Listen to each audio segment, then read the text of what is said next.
Hello, and welcome back to another episode of the Legend of Podcast Trails Through Trails. I'm one of your hosts, Lex, and I use she, her pronouns. And I'm Matt, and I use he, him pronouns. And this week, we're going to be finishing Chapter 3 of Trails in the Sky first chapter.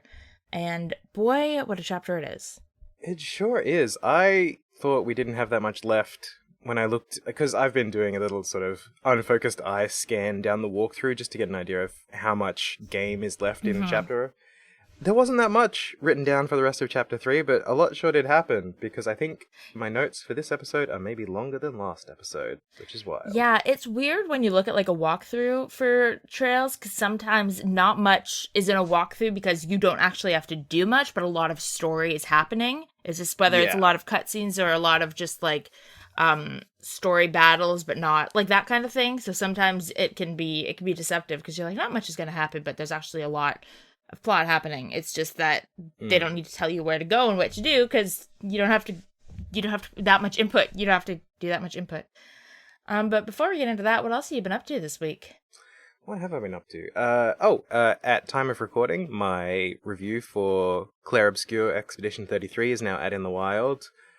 I loved it. I finished the game. I won't say anything too specific because I don't want to ruin the experience. At this time, there are a lot of people going crazy for the game, realizing how good it is. Yeah. Which I love. I was going to start it today and then took a nap instead because I was too tired. And I was like, no, I won't be able to. I'm so excited to start. That's probably for the best. Like, you want to be well rested going into this story because it starts hard. Yeah, I've heard that. Warning to anyone, if you go to read Matt's review, I read the review the day before the game came out and then immediately pre-ordered it on PlayStation. Like, while I still had it open on one tab, I went into the other on my phone and bought it. So be warned, your wallet might not recover from the review, but you should read it because it's a great review. Hence, thank you. You know, me being out $60 Canadian. And it is always nice when my reviews go out and I meet the consensus of the journalists because games journos can be a bit negative. Mm-hmm. It's just you get jaded about the job when you play too many games, I think. But I try and focus on finding the positive, and it wasn't hard with Expedition 33. Yeah. That game French as hell. Like, it's just real sad at times, but it's very funny at times. It looks stunning. I think I'm going to play it in French. With French audio. So it came up at work, the possibility of me taking French clients, because I grew up speaking French. I grew up fluently bilingual. I went to an all-French speaking school where you got detention if you spoke English on the playground. Merde. Run by Quebec separatists. My family was not, but they were like, well, you know what's going to make sure that she's fluent? If we send her to school with people where she's not allowed to speak English. So that's where I went. So until I was 11. And then I still lived in Montreal and for a few years after that, and then still was in Canada for high school, so I was still taking French class. It wasn't until university that I kind of started to lose it because I wasn't living in Montreal and I wasn't going to school in Canada, so I lost the practice. So I'm rusty, but it's like riding a bike kind of thing where when I get into the habit of it, it comes back pretty quickly. Yeah. And now that I'm like, oh, I would actually really like that because there are a number of francophones in my area, but not as many francophone lawyers. So would be cool to be able to practice. I mean, obviously, I'd still need to brush up on like legal terminology and stuff that I didn't learn in elementary school, but I need to practice my French. And I found out that obviously it's a French game. They have a good French, translation. I haven't decided if I'm going to do it with just the dub in French or if I want to really bite the bullet and try to play with the text in French too, if that's available. Ooh, I think it is, yeah. It probably is. I haven't decided. Part of me is like, if I look up a guide or like help for anything, I might have different terminology and that might get confusing. Like if it's, not the same like terms for the battle system and stuff. But I could figure it out. I'm not too sure about the battle terms. I mean, of the movesets, a lot of the names do have French words in them. You have a fencer, male, on the team. Yeah. So all of her moves are sort of described in French terms. But so are a lot of the other ones. Yeah. I'd be curious to see what the French experience is like. I played it in English because I need to be able to listen and not constantly be staring at the screen, especially when I'm writing stuff down. Oh, the same here. If I didn't speak French, I wouldn't be doing a French dub. I think it's great that when people are able to like play a game, like people who are playing the new Assassin's Creed game with Japanese voice track, I think that's really cool. But I'm bad at that because I'm bad at like listening and reading. Like if it's playing out loud, my eyes want to look at things other than the text. So then I'll miss things. So I prefer dubs, but because I speak French and understand French, I should be fine. Like that's not going to be an issue in this case. So yeah, it's my intention. I don't know anything about the French voice cast, but I know that the English voice cast is jam-packed with stars. Some of which I didn't even recognize off the bat. Maëlle is voiced by Jennifer English, who plays Shadowheart in Baldur's Gate 3. So spotted her immediately. Ben Starr from Final Fantasy 16 plays a character called Verso, who I, first of all, sounded immediately like Clive, but eventually I sort of dropped that comparison because there was more variation. I think it's just that Starr is one of those actors like Matt Mercer who has a very distinctive voice, and it's hard to kind of separate from that sometimes. Ben Starr is so fun. I love that such man. A fun He's guy. such a sweetie. He loved Final Fantasy so bad. Oh, yeah. Final Fantasy 8 champion as well, which I personally agree with. Like Final Fantasy 8. Yes. If you don't like Final Fantasy 8, that's a problem that you need to address. I own it, but I haven't played it yet. It's so good. It's the Final Fantasy I think I've gone back to restart out of nostalgia the most times, but I've never gotten farther than the initial seed exam right at the start of the game, because that's just kind of an annoying bit. Anyway, who else is in the voice cast? Andy Serkis. Gollum's in there. For his voice, not his motion capture, which is very nice. And there's a bunch of others. There's also Devora Wild, who in Baldur's Gate 3 played Lae'zel. In this game plays an undisclosed role to be revealed. Ooh. It's just, it's a packed voice cast. I'm very excited. That's awesome. I have been playing a new game as well. Well, I've started a new game the other day. I'm pretty early into, what's it called? 100 Line The Last Defense Academy. Made by the creators of Danganronpa and I think AI the Somnium Files. It's kind of like a Three Houses inspired idea, clearly. Like, it's a tactics game set at a school, but it's not a Three Houses type story. Okay. I'm still really early in. I'm still in the demo area, but it's really interesting so far. It's one of those games that starts with like a really slow cutscene of like, this is my normal ordinary life and nothing interesting ever happens, and then of course something happens, but you get enough of that setup that you're like, really, am I really just watching like you eat breakfast and like talk about irrelevant things for a second? And then, you know, there's interesting tidbits right at the beginning, like you see outside like the whole world is under a ceiling and there's weird speakers of drills of like some weird alarms that everyone has to go into shelters every day, and just like there's weird things, so you're immediately like, okay, there's clearly something weird going on. Like, it's not just normal modern society, but it takes a few seconds for it to get there. But then it gets really interesting. It seems that you're drafted. You get almost like a Persona Awakening scene happens. It's some sort of apocalyptic event has suddenly hit, and you're not. This is all in like the first like 20 minutes. I'm not really spoiling anything. And then you're basically drafted to a school where you basically have to fight the shit that's on the outside of the ceiling that everybody lives under. Like, everyone has lived in like a dome essentially that's Tokyo, and it looks like the end of the world is what's happening outside of that. The whole world's on fire, and you're suddenly like have a Persona Awakening and have to go fight along with some other people you've never met, all of who are teenagers. And it looks like it's a lot of visual novel elements. Apparently there's 100 different endings, and they're not like, none of them are like a cheap bad ending. It's like 100 like legitimate different endings. So it's gonna be really funny when there's discourse about this game, but nobody's seen the same thing as the person they're discoursing with, and everyone's just like yelling about it. So I think it's really interesting. I think I'm really gonna like it, and it's reviewing really well too. I'm curious to see how varied these endings are, because 100 endings, that's a lot. Even Nier Automata with the 26 endings, that was a lot. Yeah. And a lot of those were just kind of throwaways, which I think you'd have to. With 100, it has to be like 60 of them are just, you ate a fish and died. I don't know. It's like a calendar system with 100 days. Like you count days. Okay. And it is like you're running around the school, you have like hangouts with your friends, like, or the people who are guests will become your friends and teammates at the school. There's like a social sim element to it, of some kind. I'm still really early in, but I've heard like there are choice moments. Like the only choice I've encountered so far is when you have to like choose to fight the crazy monsters or not to.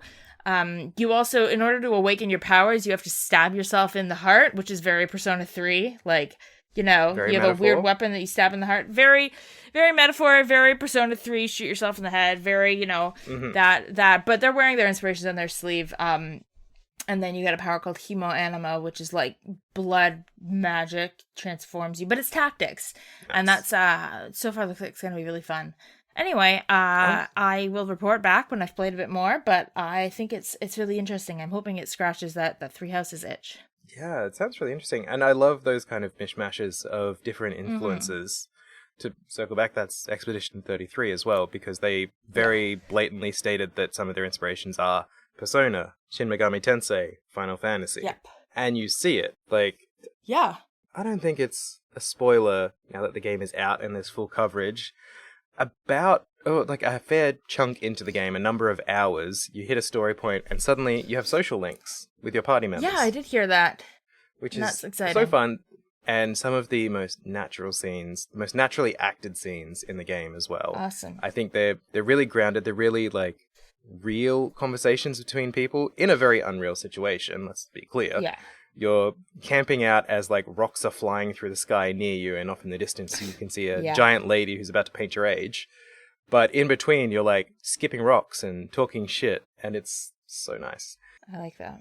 The only other thing I've been playing of any note at the moment is Blueprints, which everyone's crazy about at the moment. I've heard so much about it. Puzzle, figure it out game. I'm still at the stage where I feel very stupid, so I'm very early in the game. Yeah. I haven't understood enough of the mechanics, enough of the puzzles, enough of the interlocking systems to start planning my mansion with purpose. But I'm having a great time. Like, every time I go in, something new happens, and I get to learn something new. And so I've just got to keep chipping away. So if you want to check it out there, I know it's on PS Plus for anyone who has PlayStation. I know it's on PS Plus Extra, but not the base version of PS Plus, unfortunately. Okay. Yes, I do pay through the nose for it. I think about it sometimes, and then but apparently now they're going to raise the prices, so I'm also like, oh, maybe not. I keep going back and forth on whether I want to shell out for it or not. I think that's why I switched to annual, so that I could save myself a bit of money in the long run, because we get the same thing. It's like every 6 months the prices go up. Yeah, we love that. Love that. Thanks, capitalism. I've been debating whether to try Blueprints because of the fact that I have to pay right up. There's not a demo available anymore, and I often get motion sickness in first-person games. I remember in the Persona 5 dancing game, there's like a mini game at one point where you like, it's basically a point and click game, but in bedrooms where you like are rotating around the room, and I would get so motion sick just from like playing a point and click game trying to rotate around the room. So I'm worried about Blueprints. I've heard that there might be some settings that help it, but I might wait, because I heard that there are some accessibility settings that are going to get patched in. I might wait and see if I hope how people comment on that, because I don't want to be sick. I don't want that, but it sounds really interesting and really cool. Yeah, I don't know too much about the motion sickness in games thing as someone who doesn't get affected by it, but I know that the default view angle on Blueprints is kind of, the depth of field is pretty, I don't know if it's high or low. It's the thing where the edges of your vision are sort of crunched together, like they're being warped in a fisheye lens. So gotcha. I don't know if that makes it better for motion sickness or not. I've heard that people are having trouble with it, but then I've heard a few people saying they've changed some settings and it's gotten better. Okay. It's weird because I only get motion sickness from this kind of thing, not in real life, not in like not roller coasters or anything like that. Like, it's just video games. I don't get it in games, but in the last 5 years, I can no longer be on a train, bus, tram, and look at objects passing by very quickly, because that makes me feel sick. Yeah, I get that. Well, at least nobody painted your age and killed you. That's true, because I would be already dead. And now that I'm continuing to age, that gives me more time to play Trails in the Sky First Chapter, Third Chapter, Part 2. Would you like to talk about Trails in the Sky First Chapter, Third Chapter, I would Part like 2? to talk about, and I think everyone listening would like us to talk about it too, since that's what the podcast is. So yeah, I'm very excited to talk about it, because this is a fun chapter. Second half specifically, like a lot of stuff happened, which is exciting. Sure. Let's get into it. Enjoy the show. So, as we pick back up where we left off, we've been charged with going to Carnelia Tower, because soldiers have been spotted there by our good friend, the unsuspicious Professor Alba. Yep. We are looking for, as a reminder, the kidnapped Professor Russell. A lot of professors in this chapter, I guess. He's been kidnapped, and Tita doesn't get to come with us, and she's not happy about it. She is not a fan. She wants to help her grandpa. She loves him so much. And just gets shouted down about it, basically. Yeah. So she has run out crying. We feel really bad, but also don't want to take the kid into the danger zone. So it's time to go to Carnelia Tower, but first I went to Wolfgate and found chapter 7 of the Carnelia books. Oop, I missed that. And then I went to the other Carnelia, the tower. You can probably, I don't know if you can still get it or not, but probably. And maybe you can buy them in the next chapter too. Like, I don't know. Yeah, maybe. But I'm pretty sure you can get all the chapters. You have access to read them in second chapter. You're able to read them. Okay. I believe. So worst case, you can read them there. Yeah, nice. I haven't sat down and read any of it yet. Because I wanted to wait until I had the whole book, even though I missed the first chapter. No, wait, I got that one. I missed a later one. You got it at the store. Chunks are missing in the story. Hopefully, nothing important happens in the plot of those chapters. Before heading out for Carnelia Tower myself, I did a quick lap around the city just to see if there's anything to do. Firstly, I ran back into ZCF to try and return the library book that I found at the hot springs. She ain't there. She's not there? She wasn't there. There was no one in the library at that point.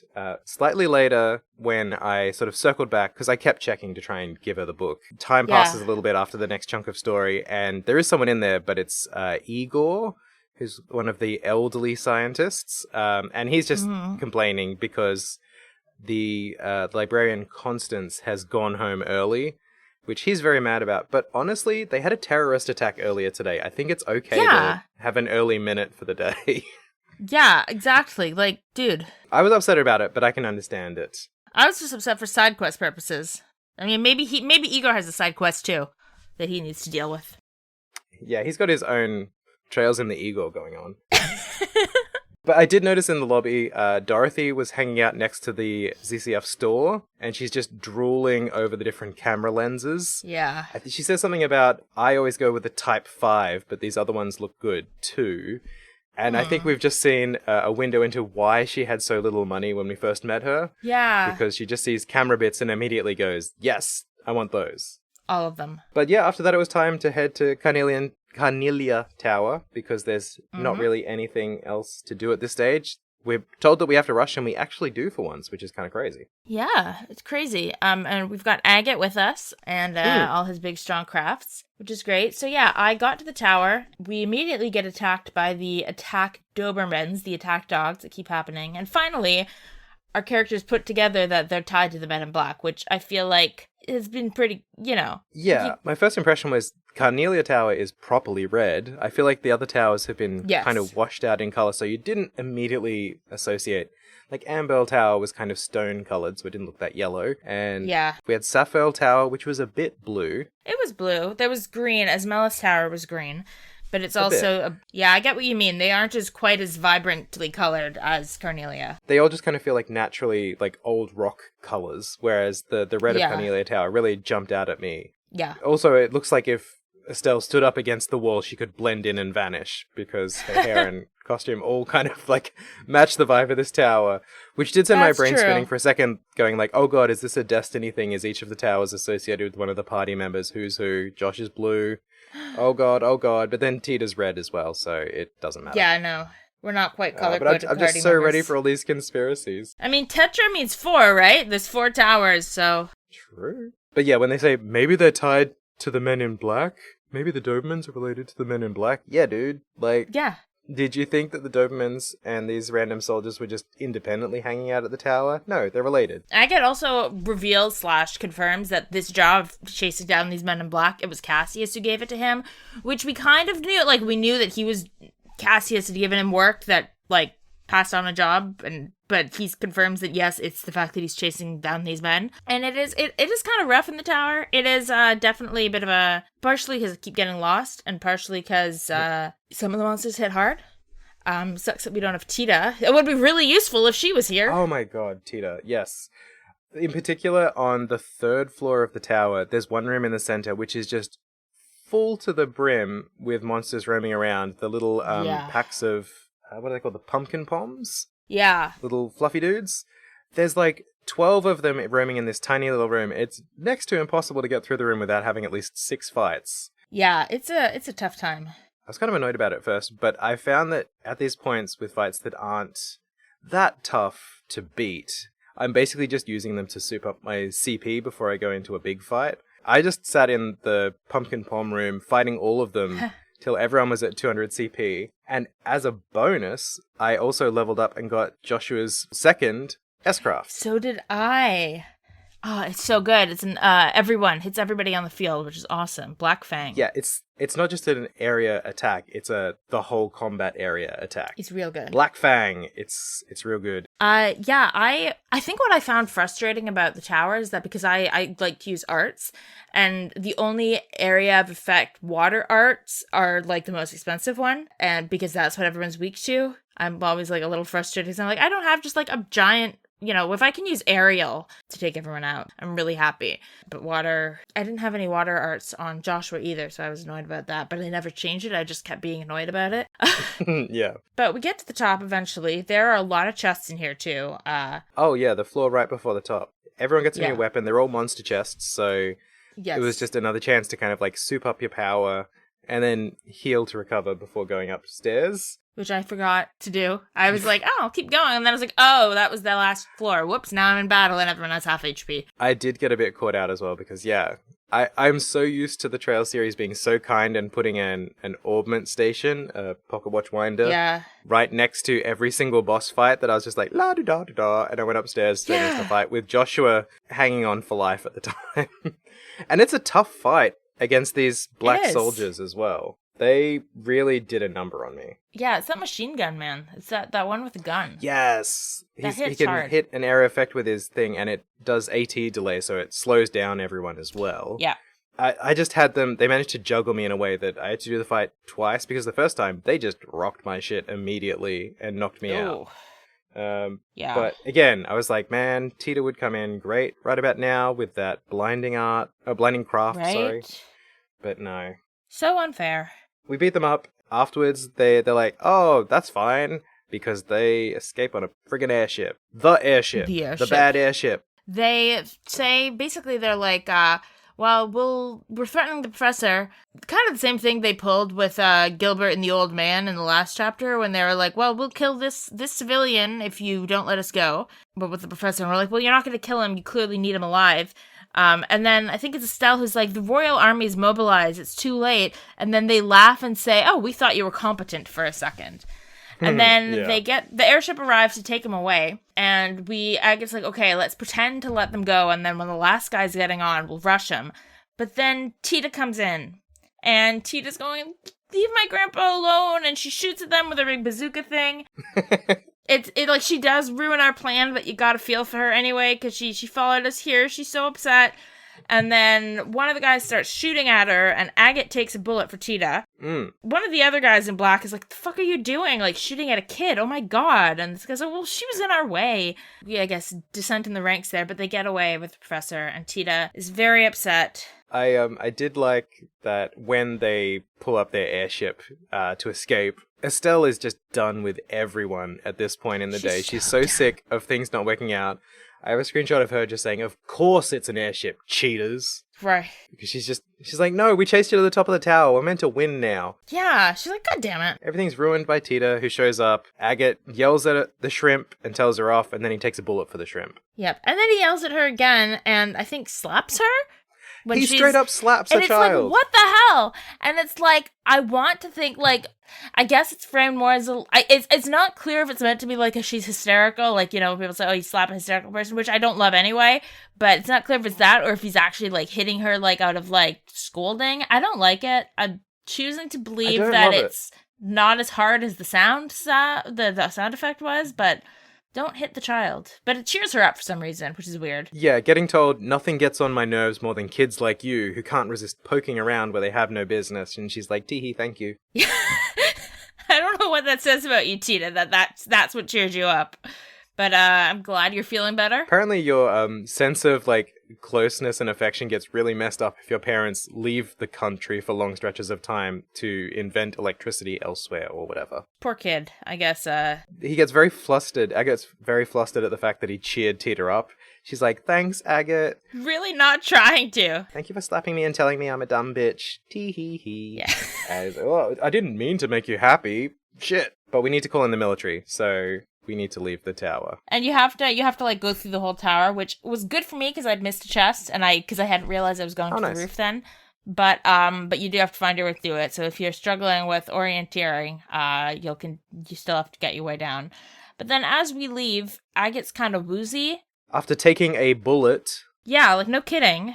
And he's like, no, I'm fine. And we all just believe him. We're like, okay, I guess he's fine. He says so. Clearly, this isn't the kind of guy who would, like, lie to seem tough. So we continue on our way to town, and we run into the Eastern Bear that we met in the last episode, who we get a name for him. Yes, which is pronounced in the later games as Jin. Jin. I should probably flag here that if you're playing the PSP version, he's called Zane. Yes, I was going to bring this up because the walkthrough I've been using has been for the PSP version, so sometimes the names are a little bit off. Like, yeah, the Arbend bar back in Roland was Anbend or something, but when they said, oh, you'll run into Zane, I'm like, Billy? Billy Zane, the Phantom? If you are confused about the Jin name because you have Zane, Jin is spelled I'm Canadian, Z-I-N, so it looks like Zin, but it's Jin. If it's hard to understand, like spelling it in Canadian, I'll do it in Australian. Z-I-N. Thank you. Who about this Z? What's a Z? It's Z. It's Z for Jin, obviously. Obviously. Does he give his last name at this point? I don't think he does. Vathek, yeah, of the Calvard Republic Guild. Jin Vathek. He's a Calvardian. He must love wooden figures. That's right. It is. The Zane thing is so funny to me because it's like the fact that he's Eastern, looks Eastern, like wears Eastern clothes is like a flag from the very first time you meet him. They're like, he's Eastern looking. Like, he's clearly the fact that, like, he and Killigar are both Eastern comes up multiple times in the chapter. So to, like, I guess the first translation was done at a time when I think there were a lot of JRPGs in localizations. They tried to, like, make them less Japanese-ish, I guess, to appeal to an American audience, or to Americanize them, which is, a trend that there were lots of issues with that trend for lots of reasons, but lots of people have written about the xenophobia towards Japan in a lot of the way JRPGs were discussed and covered and translated back in the day, so... I remember back when they first were going to start dubbing Naruto, so here's me aging myself. Oh, yeah. There was a rumor going around the internet that they were going to anglicize the names and that Naruto would become Nathan, which, Nathan the Ninja, not a really great hit. Amazing. But Zane, the Eastern warrior, doesn't really hit either. It's like saying, like, I'm from the mystical and far-off East, and my name is Tyler. Oh, yeah, it reminds me of the very first Persona game when it got its, before the Palantir system and all that, like Persona 1 or Shin Megami Tensei Revelations Persona, the original English localization, they gave everybody English names, so they named them, like, Nathan, Trinity, was one of the characters' names. They made a character, there was, like, Mark, there was, I think they even, like, basically brown-faced one of the characters to look like he was black, but he's like, but it was very clearly like they just changed his skin color, like on the, like they didn't redesign him or anything either. It was just, it's very odd looking. Points for not just trying to make them all white kids, but also like, dude, what? Nathan at the Tokyo High School. I still haven't played Persona 1. I do have it on my little Anbinic emulation device, so I'll have to check it out at some point. But that's for another podcast. For now, Jin says hello, and Agate says flump and falls down. Flump. He's overcome by the bear and his tree trunk-sized legs. Bullets were laced with something. Joshua, like, gets right to, he's, like, checking the pupils like a pro. CSI Joshua at it again. Right? CSI Joshua. And he's like, the bullet was clearly laced with something. And Jin then carries Agate all by himself all the way to town. Mm-hmm. So I guess this tree trunk legs aren't just for show. Guy is strong and helpful. Yeah, it carries him all the way back to ZCF's clinic for us, which is the nearest doctor, apparently. And they don't know what poison it is, so they can't just immediately cure him. His life's in danger. And they said, we don't know what to do, but Father Vixen might. We love you, Father Vixen. Weird thing for a priest to know, like have detailed knowledge of toxins. Yeah, when I headed over to the church and chatted to Father Vixen, he said, thankfully we do have an antidote here at the church for virulent toxins. Why? Neurotoxins too. Like, I know that in the world of Trails, the church is also like the medical head of medicine, and we know that Father Divine was is like a master of medicine mixing. But yeah, it's so specific. And then he's immediately like, well, no, that's not really what it is. We're able to make stuff to boost his immune system so he can fight it himself or something. Yeah, it's kind of the concepts of Eastern medicine in our world. Yes. And in their world, because Jin points out that this is an Eastern type of medical philosophy. Yeah, not about curing the disease, just about preparing the body to deal with it itself. Which is interesting. They also mention at the clinic that Father Vixen has built up a substantial knowledge of medicine by tapping the Septian Church's millennium-old archives, and that he's particularly learned in pharmacology. Why is this stuff not widely available public knowledge? If we have this complex medical information, shouldn't it be somewhere else besides a millenniums-old archive? Yeah. I guess the transcribing project is hard. They don't have the, like, Google Books archive. They're still trying to scan everything. Yeah, gotta get on the cloud. You gotta work on it. But Father Vixen, who I love the fact that it's Father Vixen and Father Divine are the two medical geniuses we've met. Like the two top tier drag queens of the church are the two medical experts. I love that. Because it's obviously clear that Father Vixen is the only one on Father Divine's level. But he tells us we need to go to get Zemurian moss in the Limestone Cave.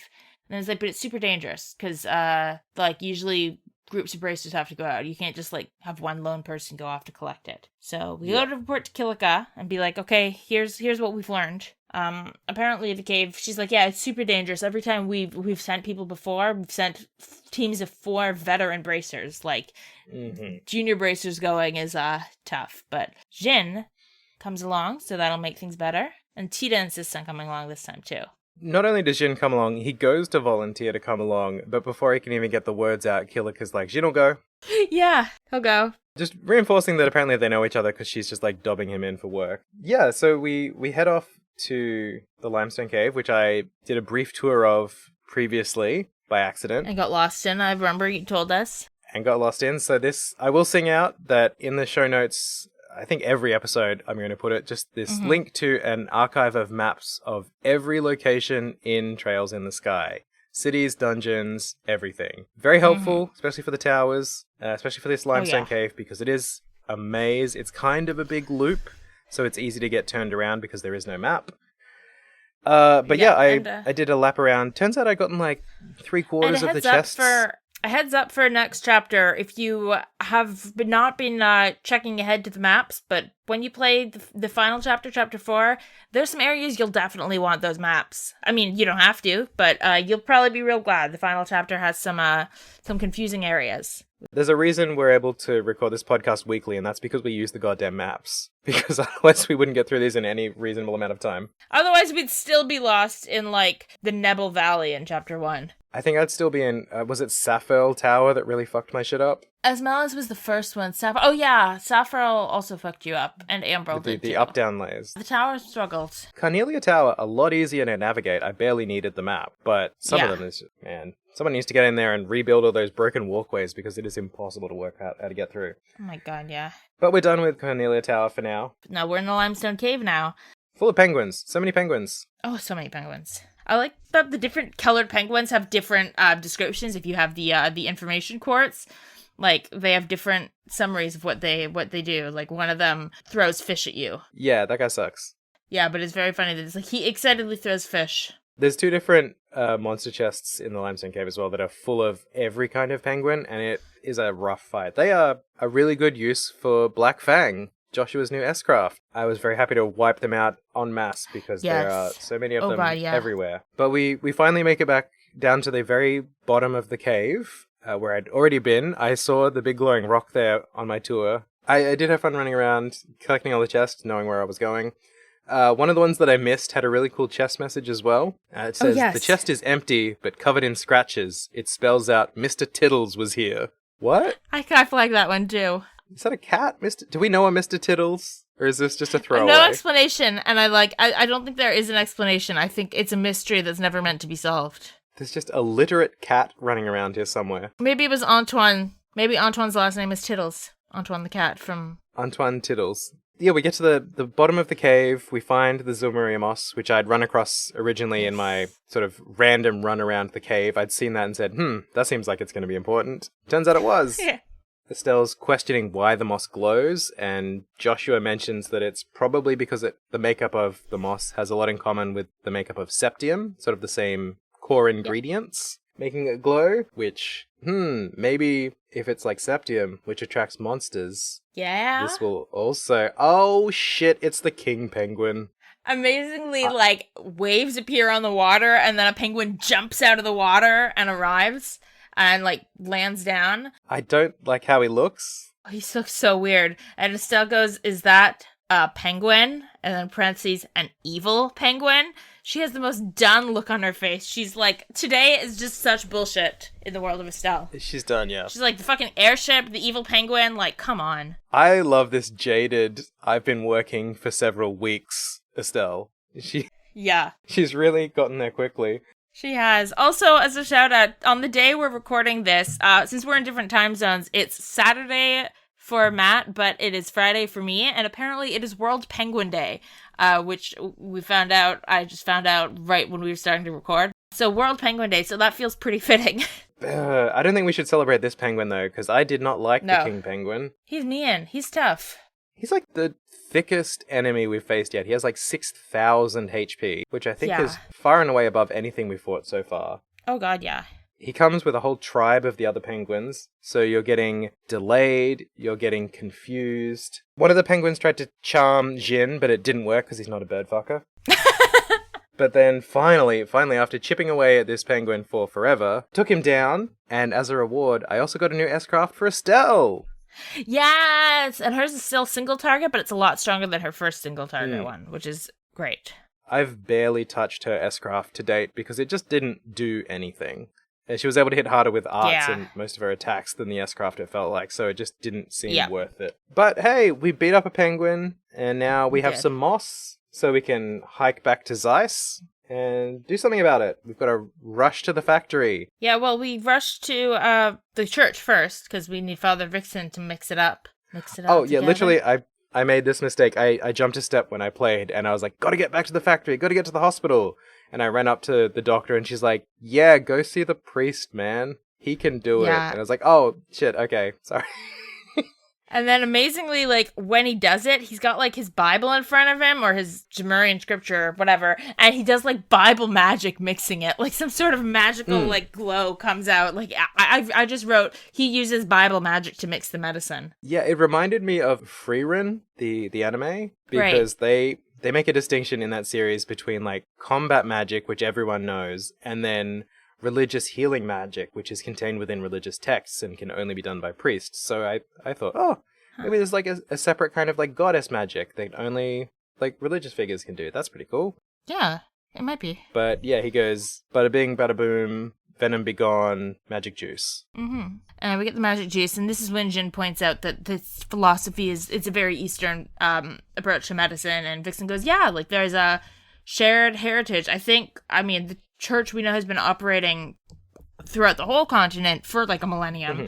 It's not so I guess Eastern medicine and Western medicine are both church medicine because it's just different branches of the church, I guess. But he mixes up the Ave Sovereign Serum, which is apparently going to help best bud Agate make it through his poisoning. Hell yeah. So we take it back to the doctor, she administers it to him, and he immediately starts screaming. Yeah, which is a great sign. Yelling in pain. I was like, oh no. We killed him. But Joshua and Jin both agree that this is fine. He's like, oh, that means it's working. Oh yeah, he's healing. It's really funny that it's Joshua and Jin saying it. It's not the doctor who's like, I've seen this reaction before and I would know. That this is a good sign when dealing with a neurotoxin. I don't know in real life if it is or not. But, if it was someone with medical expertise saying that this is a good sign, that would be a lot more comforting than these two random bracers who have no medical training, I don't think have any experience with neurotoxins, I hope. That they've at least disclosed yet. Maybe they've got experience that we don't know about, but the fact that they're immediately oh, yes, this is fine. And I'm like, why would you know? Why would you know, my guys? But apparently they're on the money because everyone agrees that this is good and normal, and they decide to take shifts watching over Agate as he heals/screams. Yeah, I don't know. I just really want to watch it, but we get we get a scene of when Tita's on her shift. And, well, first we get a little text. It's like, and thus Agate's life was saved. And now we're going to watch him in shift. Like, it's like, okay, but it's very funny. And now he's okay. Like, he hasn't made it through the night yet, guys. We just think he's on the mend. But Tita, we get to see her shift, and she's getting a towel because he's, like, sweating buckets. And as Tita rushes over, Agate seems to wake up a bit, but is clearly really delirious. And he calls Tita Misha, and then says, "Thank the goddess. There you are. I'm right here. Don't be scared. Just. And then he collapses back to sleep. And Tita's like, who's Misha? But then she, keeps her vigil, keeps caring for him. Yeah. So we get that little glimpse of Agate Unfiltered. But then we cut to the morning. It seems Agate's doing pretty well. He's on the mend. We find ourselves at the airport. Jin's about to leave for Grand Cell, as you mentioned, back on the road. He's like, I can help, but only for today. I've got work in Grand Cell tomorrow. Nice that he, used his day off to help us out. Because I think he was just planning to hang out at the hot springs, but he ran into us and, took all night to help us, which was nice. Lovely of him. You're a real one, Jin. We get to watch him take off on the Celia, another sick airship takeoff. Yes. Although, I did love in this instance that there was all this dramatic wind-up, and, you hear the engines revving up and up and up, and then the airship just reverses out of the dock.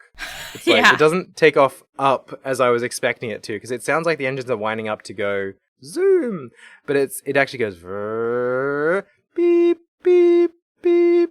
Yeah, it's a bit anticlimactic.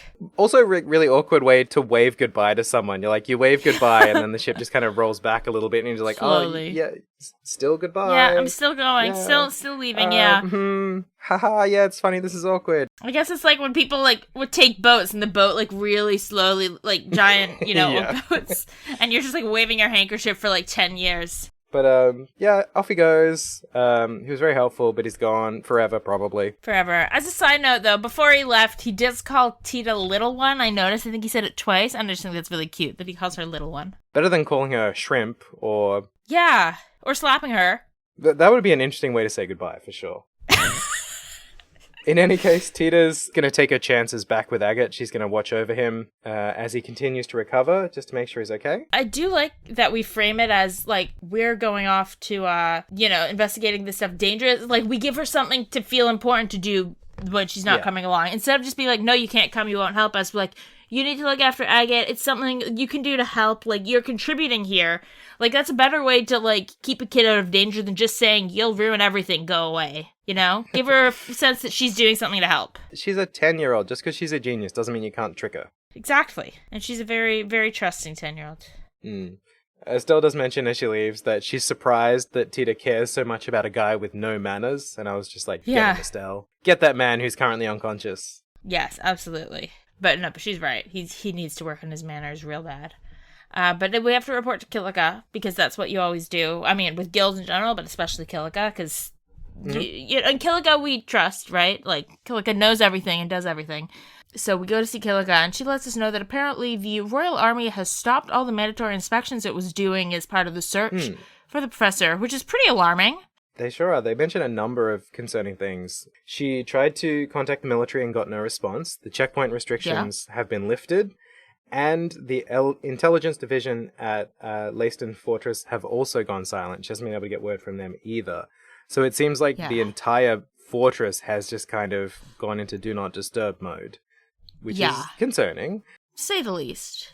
They also ask her about how she has history with Jin. She just sort of goes, the winds are changing, and doesn't answer. Yeah. She's like, no, I'm not answering that, but I'll be cryptic for you if that'll make you happy, but I'm not gonna give you any info. Just because I know everything doesn't mean I share everything. But Dorothy pops by then.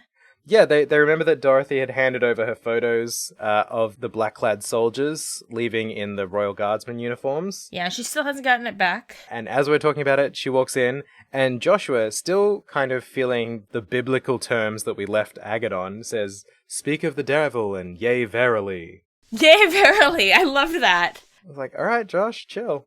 Just brushing up on his Shakespearean. He's verbose, that boy. It's all that indoor kid activity of reading. For sure, yeah. Dorothy shows up and is still mad that they haven't returned her photo quartz, the military. Yep. Probably not the highest priority, and I don't think we expected that she was ever going to get it back. No, Niall yelled at her for giving it over, apparently. That tracks for him. For sure.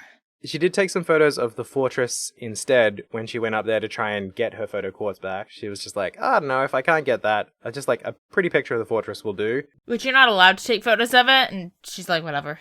Josh is like, that's illegal. She's like, I don't know, probably fine. Oh man, this little sequence here, she's like, oh, but I've got this photo and it's developed. Do you want to have a look at the photo of the fortress?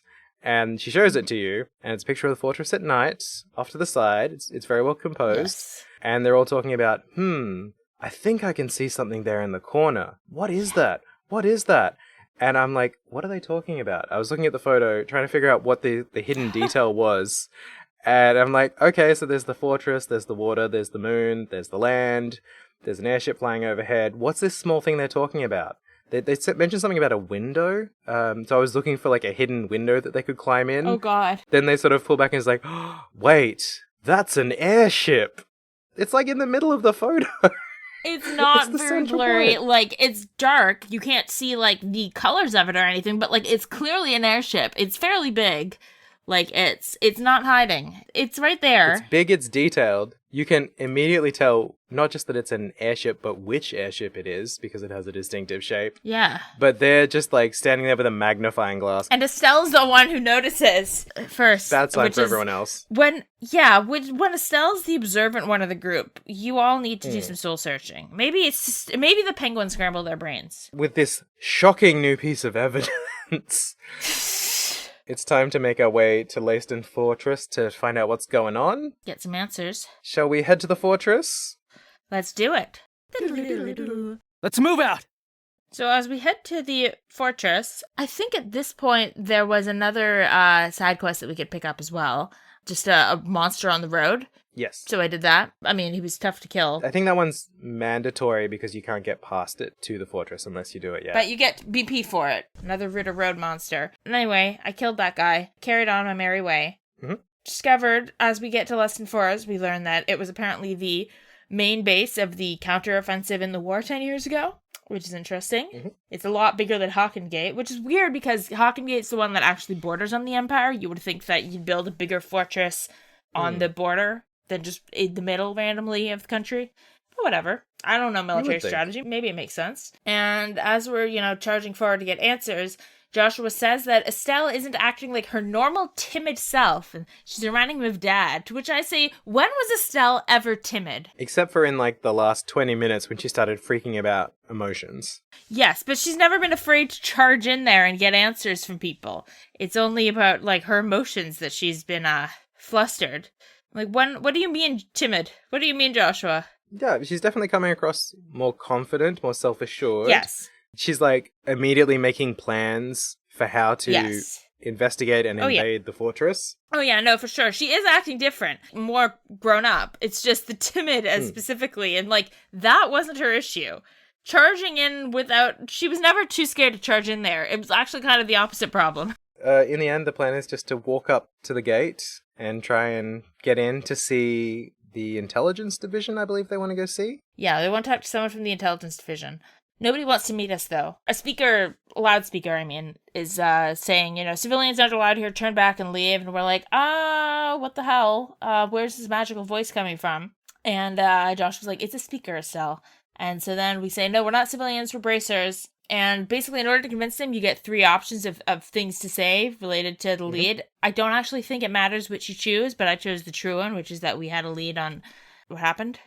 Instead of saying, we caught the guys responsible, or whatever the other options were. And then finally, that throws them off, and somebody comes to meet us. We're like, we want to talk to someone from the intelligence division. And if no one from the intelligence division is here, then whoever's in charge. And we meet, finally, someone with a face, as opposed to just over a loudspeaker hearing a voice. And it's Major Sid, what is this, Final Fantasy? This has to be a Final Fantasy reference, right? Sid with a C? You would think. I mean, yeah, it's not a very common spelling, for sure. So the handsome Major Sid comes out to see us. He's suspicious. He's kind of roadblocking us. Yeah, he kind of looks like a younger Cassius to me whenever I see his, sprite. Oh, yeah, I can see that. Like, he's got similar hair color, similar haircut. He doesn't have a mustache, but I always think he looks like a younger Cassius. built from the same mold for sure. But yeah, he kind of says, you can't be here, even though your braces. Yeah. The intelligence division is out right now. Just all of them. Nobody's here. Nobody's here to talk to. Yeah. And he's like, okay, bye. And then he turns around to go inside. We show him the picture and he takes it. He says, oh, I'll let someone know about this. I'll report to intelligence. But he's very thrown off that we have the picture and suspicious as shit. And then he turns around to leave, right? The big giant gate starts shutting with its 2 layers of locks and then jams. And from inside, Major Sid's just like, oh, god damn it. What's this? Again? Is the phenomenon starting up again? That phenomenon? The We're phenomenon? like, oh, we've heard of a phenomenon. There's only a couple of phenomenons happening at the moment, and it's not a femininomenon. It's not a femininomenon. It might be more of a shutdown phenomenon of the orbal variety, potentially. Of the orbal variety. Because I think this gate is more orbal tech than it is woman. But this one is just broken. So he kind of comes back out and he's like, yeah, you're sorry. You kind of saw us with our pants down today. Oh, just the mechanism there's an issue with the mechanism on the thing, but please leave.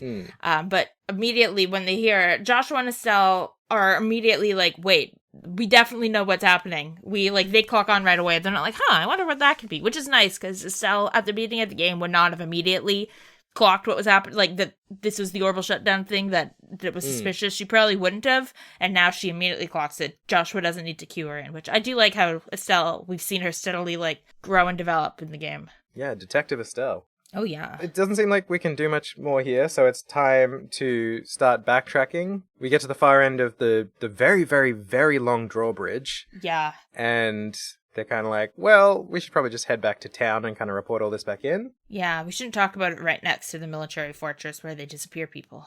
Yeah, because at the far end of the gate, Estelle's like, hey, there was an orbital shutdown phenomenon. I think maybe the professor's in there. And Josh has to calm her down and say, no, we don't. We wait for the parlor room for the reveal, Estelle. Let's not talk about it here. But we go back and talk to Kilika because that's what you always do when in doubt. So we're letting her know what's going on, and then while they're talking, Tita and Agate show up.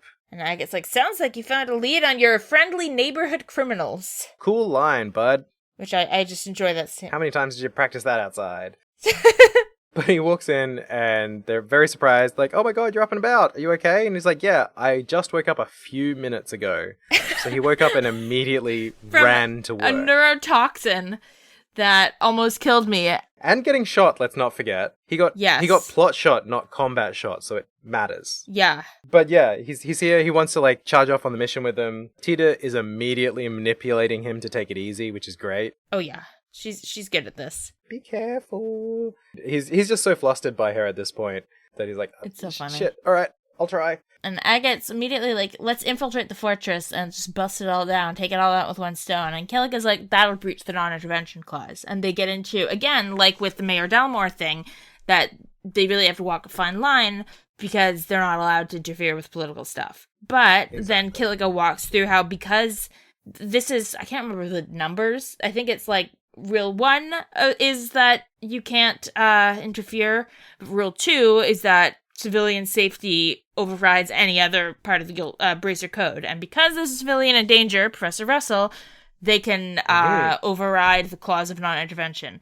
Which it is kind of funny how Kilika's like, you can't do that. And then it's like, but you can, it's okay. But the way she says it is, basically she's making it clear that that's the logic they're using. But it's still a risky thing to do. For the guild, they're in a legally really gray area. This is not advisable. She says, I really wouldn't, I shouldn't ask a junior bracer to do this. I'm asking you to do, I'm ordering you to do it, but I shouldn't. She says, I'm taking responsibility for your actions. If this comes back on us, I'll let it come back on me because I'm giving the order.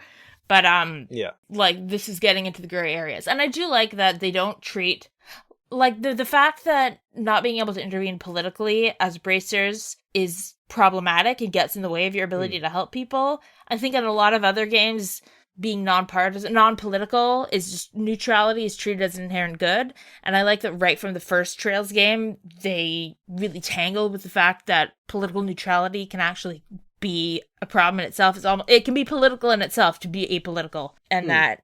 Do you know what I mean? I think it's... Yeah, and that they're trying to navigate around bureaucracy in the sake of justice. Like, the fact that they're non-political heroes of justice doesn't actually mean that the non-political thing helps you be a good hero of justice. Sometimes that's what hampers your ability to help people. Because political violence isn't always, flashy, bang, bang, sometimes it's more insidious and less black and white in terms of, they're shooting a civilian, that's bad. Sometimes it is that in the world, but it's not always that obvious that, that's violence, so I can stop it. That not all violence is physical. Yeah. Now that we've found our bureaucratic loophole, we have to figure out how we're going to invade the fortress as well. We can't go by sea because we'll get spotted. We can't go by frontal assault because there's a big giant fuck-off gate that's probably fully closed now. Estelle suggests boarding the Leibniz, the maintenance airship. She's on top of it. But they point out that everything that goes into the fortress on the airship is scanned for bioforms. They have some sort of biological scanner, and that doesn't seem like it's going to be a thing, but maybe it will, because Tina reminds us. Yeah, we saw Chekhov's gun earlier. It is we did. A cloaking thing. I can't remember what they call it. The biosensory blocking device or something like that? Biosensory something device. The thing that Professor Russell was testing and forced us to help with because he yelled at us to go get him coffee and books. Tita's like, yeah, that's literally exactly conveniently what my grandpa just invented seconds ago. So we can use that to hide us and get in that way. So that's great. And now, amazing. Yeah, so now we gotta go to, just go over to the professor's lab, the one that's in his house, not the one in the factory, and pick that up. You hunt around the house briefly, it's just kind of lying on the floor somewhere, which doesn't seem like a good place for an invention, but I think we've established that Professor Russell... Tita's like, whenever he's done inventing something, he just chucks it in a corner. The inventing is the exciting bit, not the invention. Exactly. But yes, we pick it up, head back to the guild to let them know that we've got our magical jammer device, at which point Kilika hands over classified military schematics for the base. Yes, we love her. She sends us a map of the whole base that she definitely shouldn't have, and when we ask her how she has it, she's like, I have my sources. Yeah, she says the guild is a much more complex organization than you might think. There's a lot going on under the scenes, behind the scenes, in between the scenes. Receptionists at the guild are intelligence officers, straight up. They got a lot going on. A strong internal life that we're just not aware of. She says it's not ideal to have junior braces doing this job, but we need the job done. Unfortunately, the only way in is to take Tita. Oh, I did want to say, sorry, I was trying to pull up the screenshot.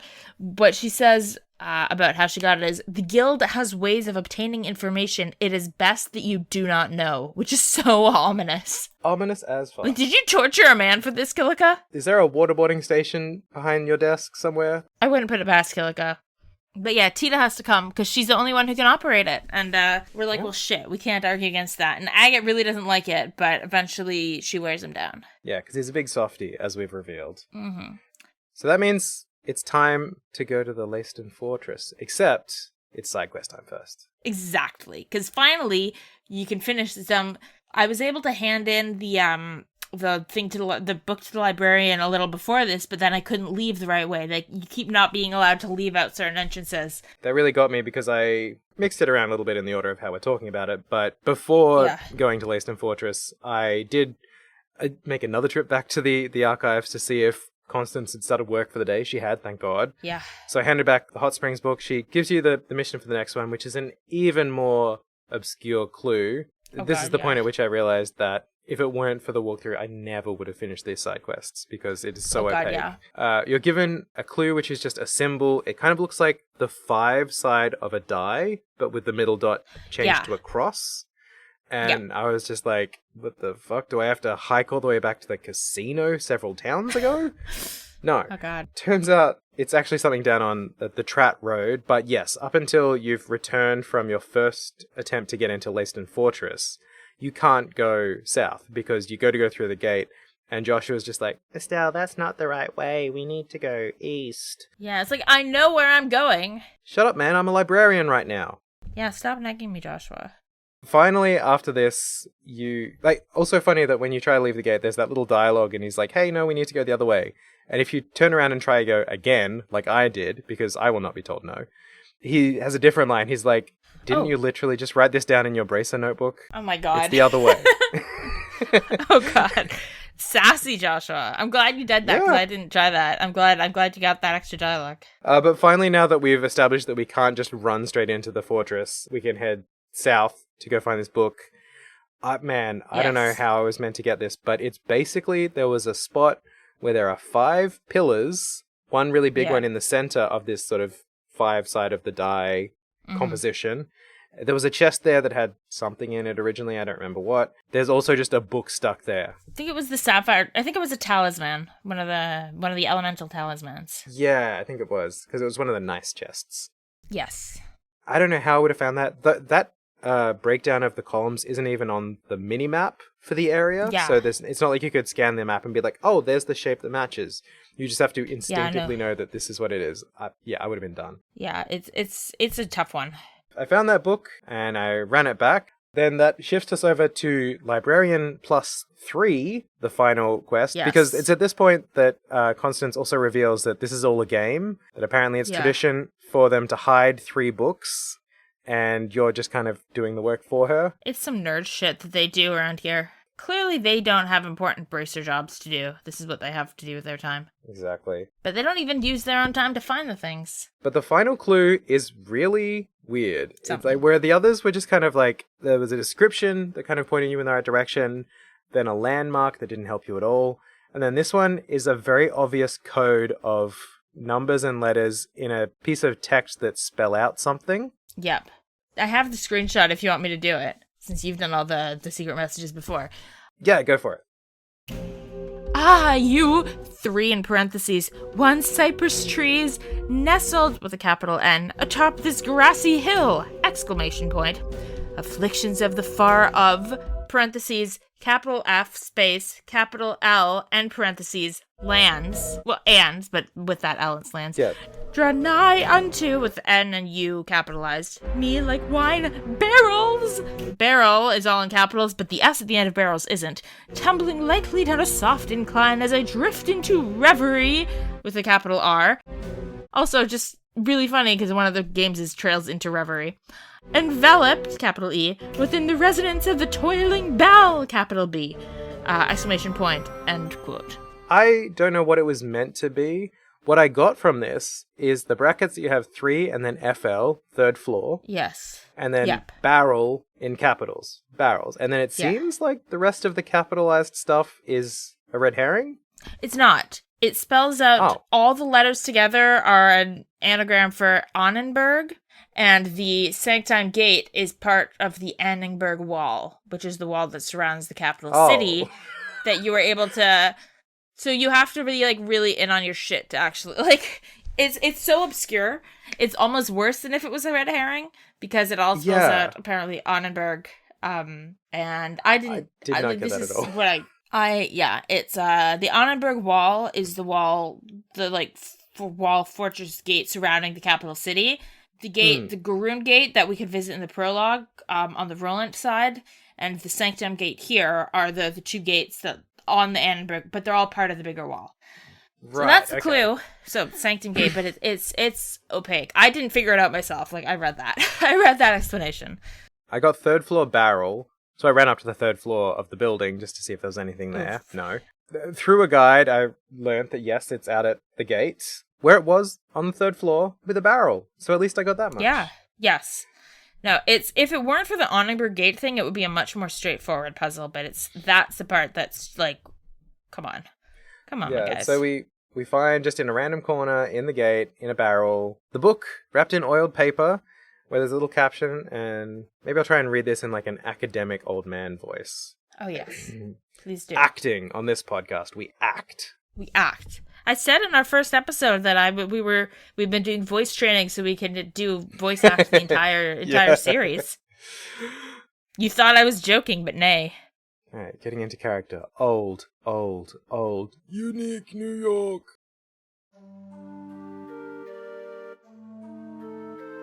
You have done well, though I know you not. I salute you for coming so far.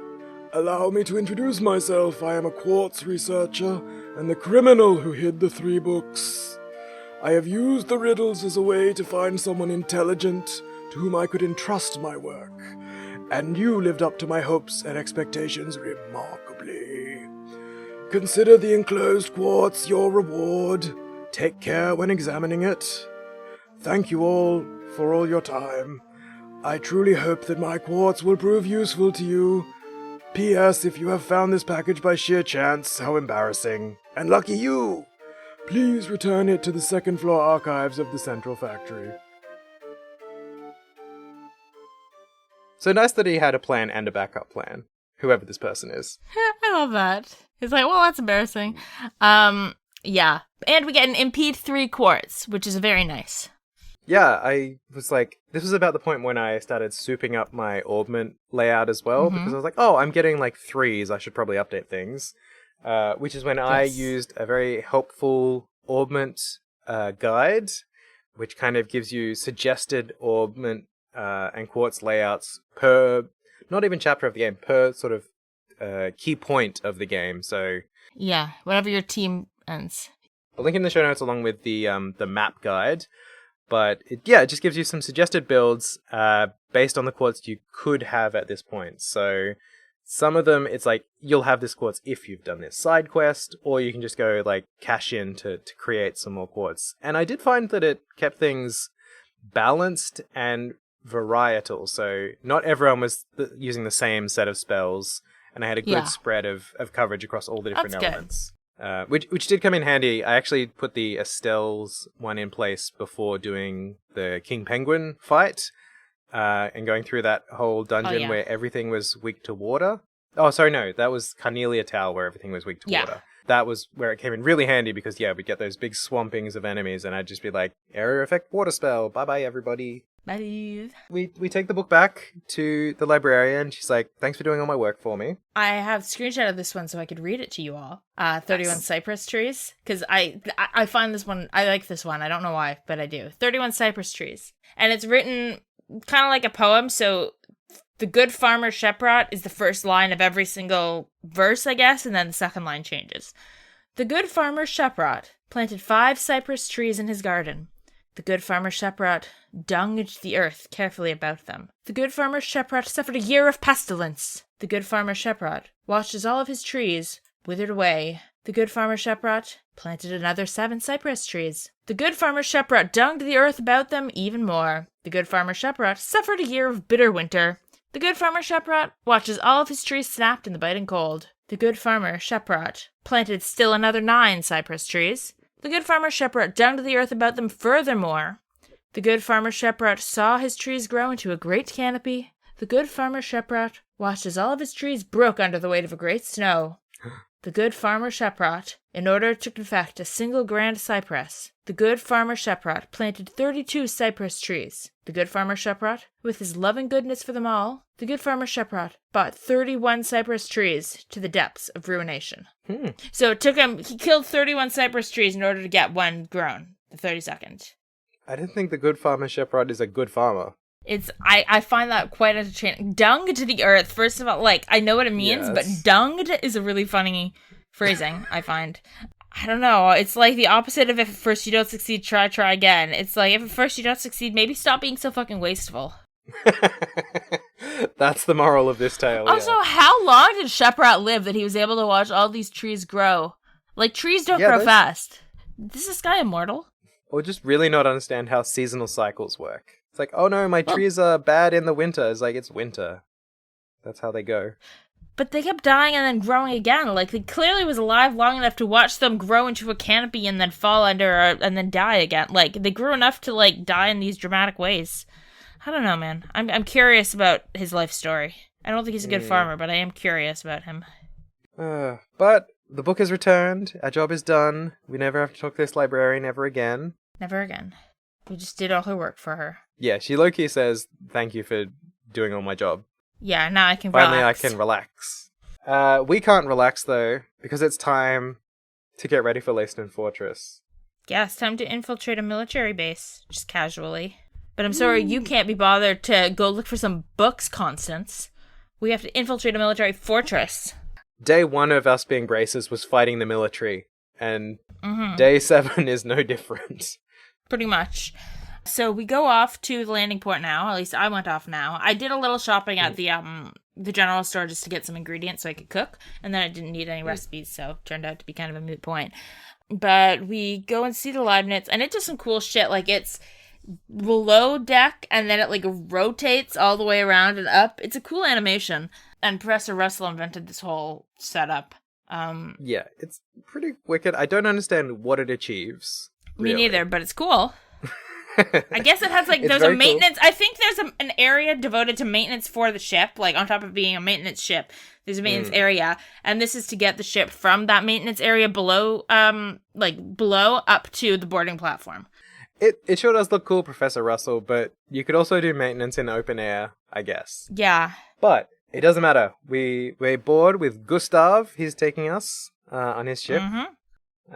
All four of us. He's okay with Tita coming along this time, where he was pretty upset about her last time, I remember.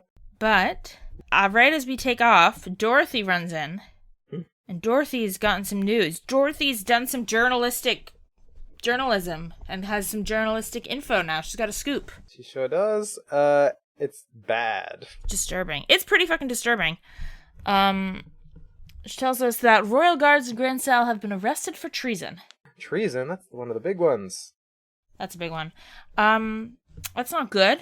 But we don't know that because she rocked up just as the airship flew away. Going forwards this time, I will point out. And yes. we don't get to know this, so... Uh-oh! But cut to the Spaghetti-o. Leibniz. We've got a plan to get in. We're going to hide inside a crate and use the bioscanner blocker gadget so that we don't get spotted. Unfortunately, it does mean it's going to be a very tight sardine-style fit. Yeah. We're going to have to squeeze in real tight behind some actual stuff that's being transported so that we can be obscured. So the very kind maintenance chief Gustav is like, you guys just chill for a while, and then we'll let you know when we get close, and then you can jam yourselves into this box. Yeah. You might kill each other if you all have to be there the whole time. It's like a 30-minute flight, they say, so... You may die. Yeah. So we get to explore the Leibniz in the meantime. It's fun to get to run around another airship. It is. And Joshua and Estelle point this out too at one point. She's like, Estelle's like, they're like, yeah, we didn't get to do any touristy stuff when we were on the last airship. We were on the Sky Bandit adventures. But this time we get to look around. There's some familiar faces. Faye from the basement of ZCF is working here. Good for her to get out a bit. Also, Antoine is here. Yes. I noticed, before we get to Antoine, our favorite, I noticed a little earlier some dialogue from Rutherford or something, like one of the older engineering type guys saying that they had hired a new person, maybe because that guy who turned down the job, and saying like it's a woman, but gender, I guess, surprisingly, but gender doesn't matter when it comes to being a good engineer for the ships. And then I see Faye on the ship, so I think she's the one who just got hired or promoted in his place, which is cool. Good for you, Faye. I didn't catch that. That's amazing. A nice little continuation of that, of Clive and his brother, I believe it was. That sounds right. I was so excited to run into Antoine. When I ran into Antoine, I remembered that I have a translation of all of his words. I was hoping you did this. When you walk up to him, he says, "Nya," which actually just means, these nails are bothering me.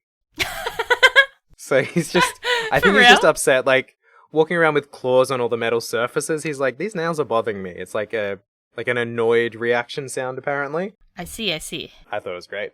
It's just nice to have he's always got something to say. Our Antoine. Yeah, he's so chatty. Best party member we ever had. Upstairs, from there, you also run into a man called Wilkins, who's pretty stressed about the professor being gone, because it turns out that the Capel, the thinking engine thing back at ZCF, it's useless without him because no one knows how it works. No one can work it like him. And I don't know if they mention it here, but there's a component missing as well. So not only can they not do it without the professor's knowledge, but also the hardware that's missing. Yeah. At the very top floor, Tita's playing shopkeeper with Agate. She's running a little orbital store so that she can set him up for the combat ahead. Don't actually get to use the orbment station, which is kind of a bummer. I was hoping to have like a last minute chance to like prep, but it's all just for visuals. Yeah, I was bummed too. I mean, I was pretty set up at the time, but it would have been fun to just like have Tita say like, I'm an orbital store, I'm a factory, talk to me. But no, she's too busy playing with Agate. Yes. showing off. She's having a great time. I'm happy for her. She's loving it. She's had a rough little go of it, so I'm happy for her having some fun. But after checking in with everyone on board, wander out onto the deck of the skyship for a little scene between Joshua and Estelle. Just kind of worrying over the state of things. They feel like something big is coming, which I think is probably good instincts. We also get a little scene of Tita and Agate when Joshua and Estelle aren't there. Tita asks who Misha is, which, good for you, Tita, going and asking. And Agate is really thrown off that she knows that name, but Tita explains that he said it when he was delirious. He called her that. She says that Misha is his kid sister. And Tita's like, oh, how old is she? Is she older than me? And he goes, she would be about your age. Yeah, I caught this. And Tita's like, oh, what? I guess you don't see her that often, huh? I guess you haven't been home for a while. That must be what you mean.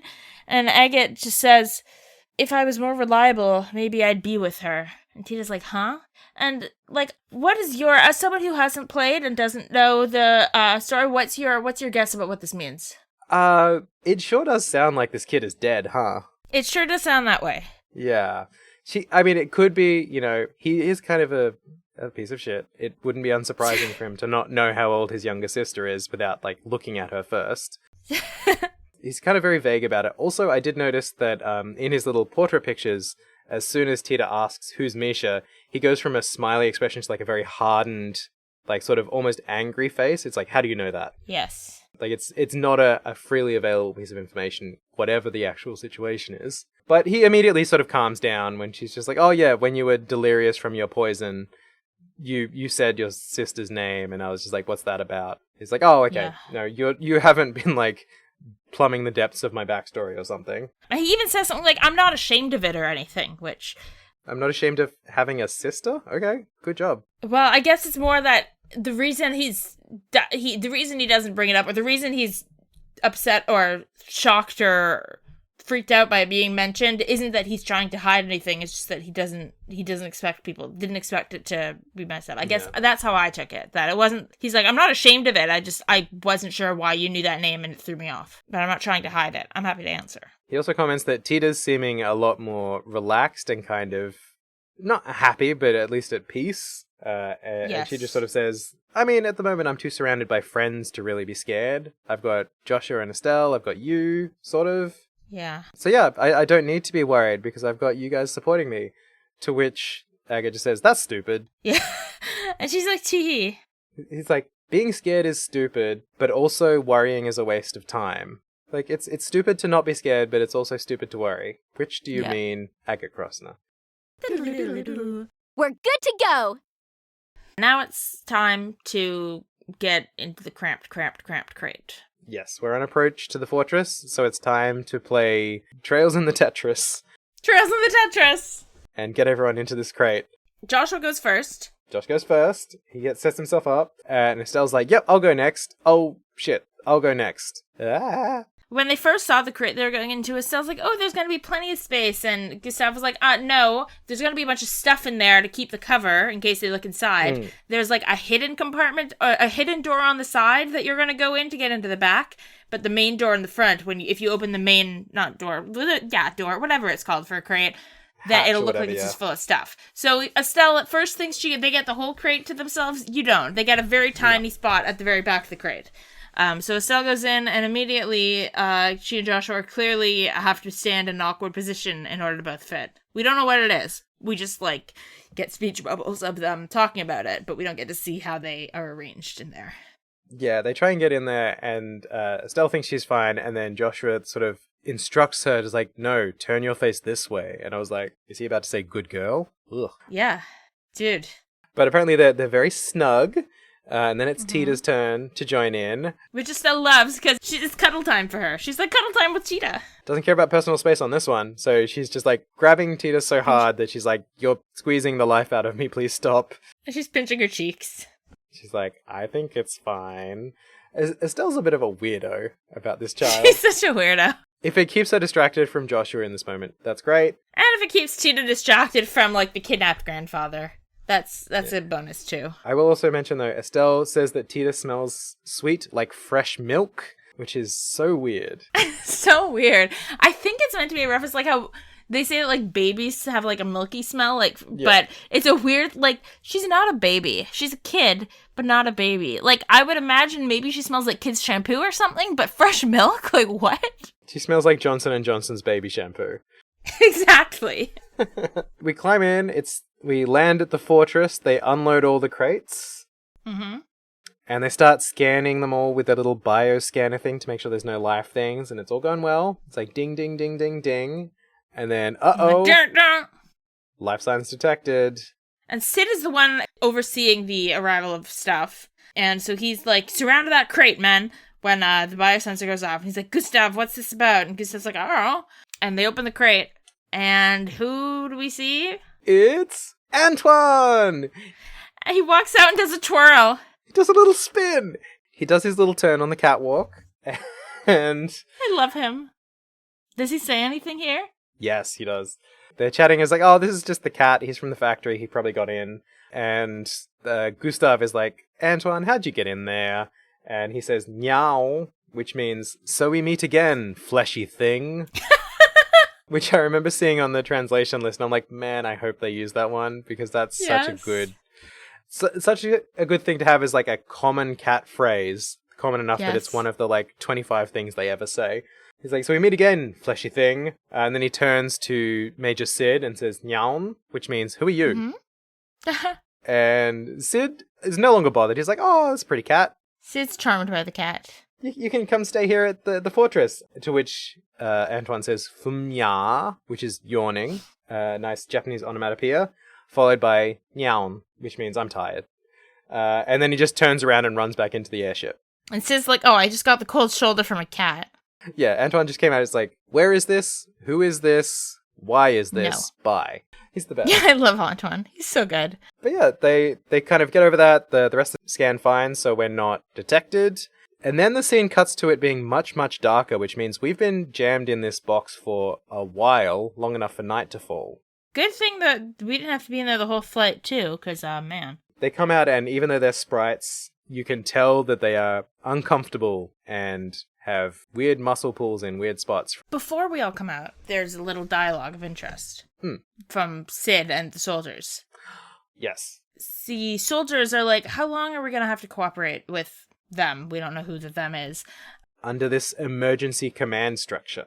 Exactly. And Sid is basically like, it's not a soldier's place to question orders.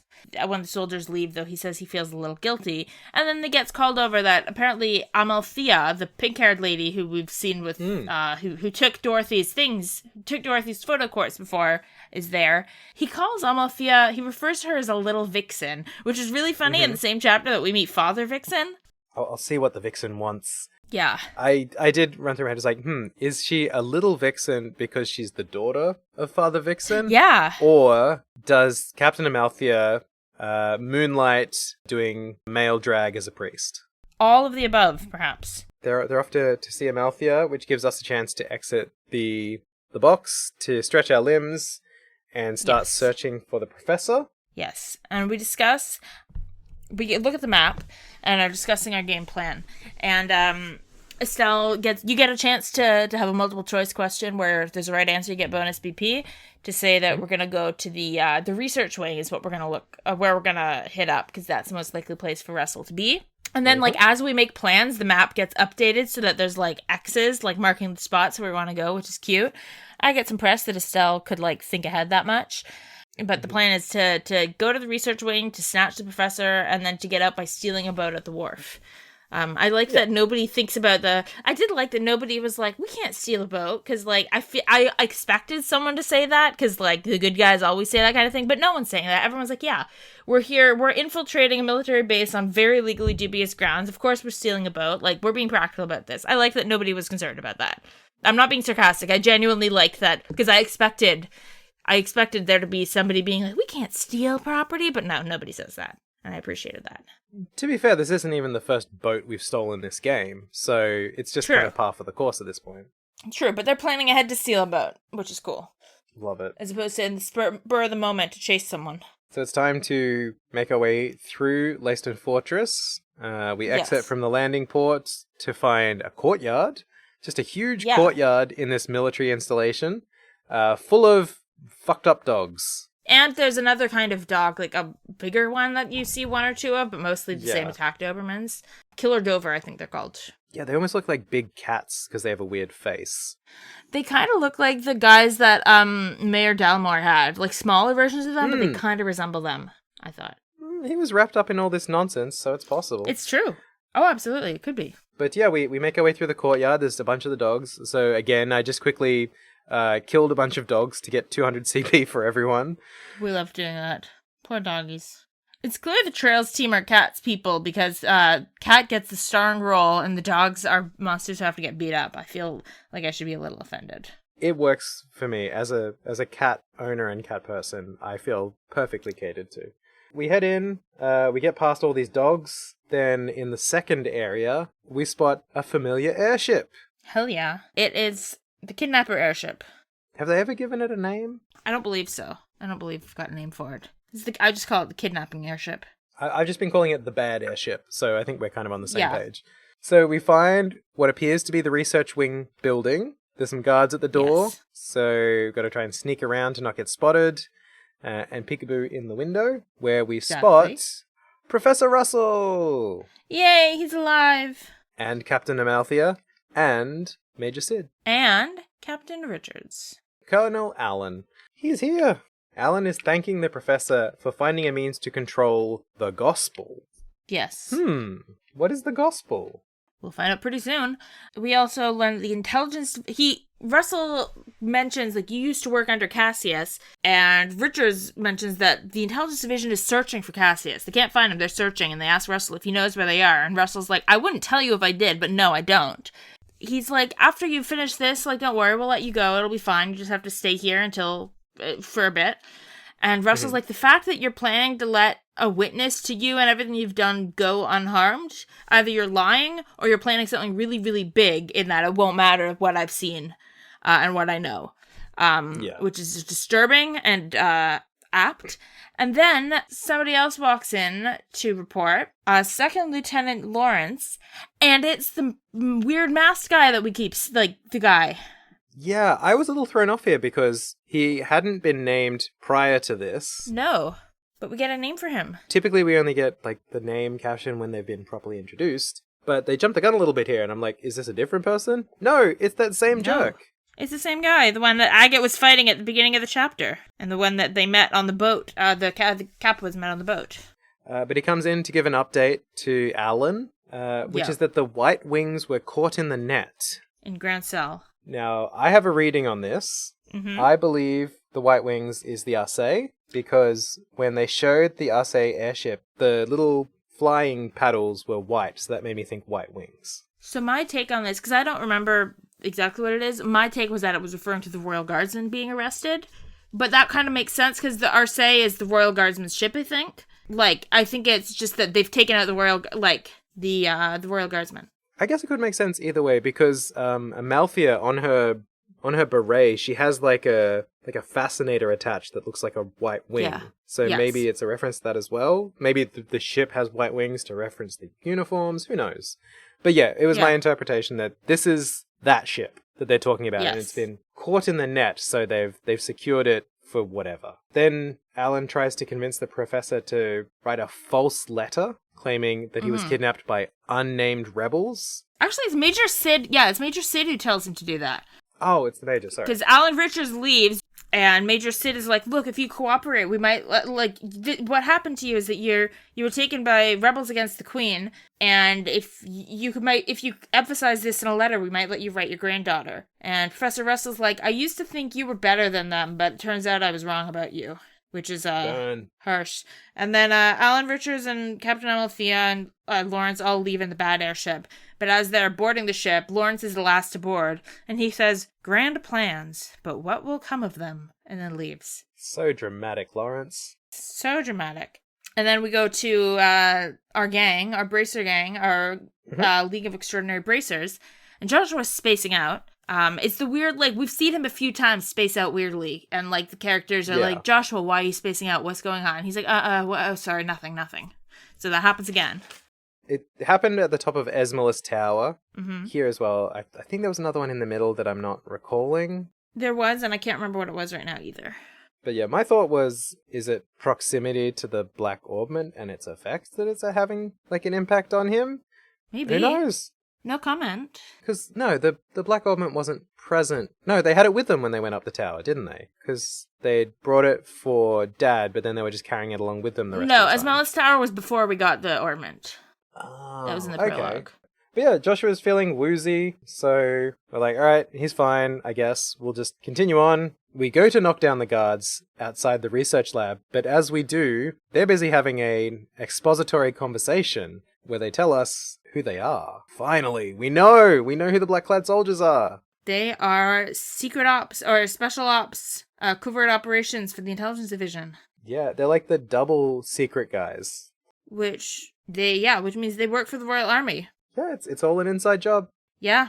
No wonder they're working with Alan, because they work for Alan. Literally. They're just his employees. So they're fairly easy to take down. Not easy, but fairly. We go inside, and hooray, it's a reunion! Tita and our grandpa get back together. She rushes into his arms, crying. It's very sweet. And Russell is glad to see us too. And then turns to Agate and is like, I don't know who you are. And then says the greatest line ever. He goes, you look like you came from the wrong side of the barn. I can tell that at least. You have a head like a chicken. Get him! Get him for that haircut. So I love that he just like throws a burn his way and then moves on with the conversation. It's such a bizarre way to phrase it in the best way too. Like, he's not, your hair looks like a chicken. It's, you have the head of like a chicken. Your whole head has a chicken vibe. But now that he's utterly obliterated this jerk, Professor Russell kind of reveals that he didn't actually figure out that much about the Black Orbment in the time he's been kidnapped, but he did figure out how to activate it, which means that the intelligence division can use that Orbment shutdown effect whenever they want, which is a big problem. It's pretty darn bad. And he's apologetic for this, which is like, I don't hold it against you, Russell. It's okay. Like, you were kidnapped by people who threatened your granddaughter. Like, it's okay. He's apologizing for that. Estelle starts apologizing for their part in all this coming to be as well. And at this point, Agate just kind of interrupts and go, let's fucking go. We are in a military installation. We need to leave. Some of the fucking speeches, like, we gotta leave. Like, Agate, voice of reason here. This is not the time or the place. We're breaking into a military facility. We gotta go. So we head out, but as we are leaving we're like, okay, we'll go to the wharf. It'll be great. But then as we leave this courtyard, like there's two courtyards, as we leave this one, the guards who we knocked out kind of stir to and like, you're not getting away that easy. And then an alarm goes off. They sound the alarm. Dun dun dun. And also, the alarm is a really annoying sound. It's so bad. The alarm sound effect, it's just on a loop, and it's really loud, and it's really obnoxious. Which I guess makes it an effective alarm, but... I guess. I was playing this last night at 10 minutes to midnight. I took a break to go get a drink in the kitchen, and I turned my volume down, and in the kitchen I could still hear that fucking alarm. I did dial down the volume just so I didn't have to listen at this point, because it's old game sound effect bad. Mm-hmm. But once we cut to the next area, the alarm has been sounded, and the guards are on high alert, and there is a shit ton of guards waiting. There are so many guards. They're all, like, lined up like military. I counted how many. Oh my god, how many? Tell me. I counted because I was like, that's a lot of guards. There are 63 red guards and 9 green guards for a total of 72. What the fuck? That's a lot of guards. There aren't that many people in a single city. The biggest city we've seen didn't have that many people in the whole place. No wonder. Yeah, all the cities of the country are depopulated because they're all in the military. Yeah. Impressive the game can render this many sprites at once, I have to say. Because, yeah, for me at least, going back a bit, when we were at the landing port and the ship did the whole sort of sink down and come up the other side thing, that animation really chugged my setup. Like, it was a very non-smooth thing. It was kind of shifting down to 15 frames a second or something. But this one, with 72 guards, plus the guy who's giving them orders, not a problem. They all sort of spear off in different directions to kind of protect the base. It's a cool like animation of how they all like divvy up and like they're like file off like in formation or whatever. Like it's cool how they do it. I like it. But once we get through to the next area and have control again, where it's on us to try and sneak out of the base without getting spotted, which means it's a forced stealth sequence. Woo! Woo. Now this one, I mean, it's worth, if you haven't played it yet, it's worth saving in case you fuck up. Yeah. But, like, the key is to stay on the perimeters, like, to stay near the walls. And then you go in the first door you see, because if you keep going and try to go to, like, the entrance to the landing port or whatever, you're just gonna get spotted. You're not allowed to, like, they even say that's where they've got soldiers, they've sent, like, Major Sid, when he's telling people where to go, he's like, this regiment, go to the wharf, and this regiment, go to the landing port, and this regiment, like, which I guess is kind of a hint as, like, where's the one place they didn't say to go, command center, you go there, but that's, you know, thinking a bit ahead of where my brain likes to go. It just wants to move fast right now. But I went into the door, the command center. Yep. All the doors are locked, but there are some stairs you can go down. Yeah, so I headed down and found is the jail. And our besties are locked up in jail right now. The Capuas. Our favorite sky bandits. How long have they been here? Disappeared here?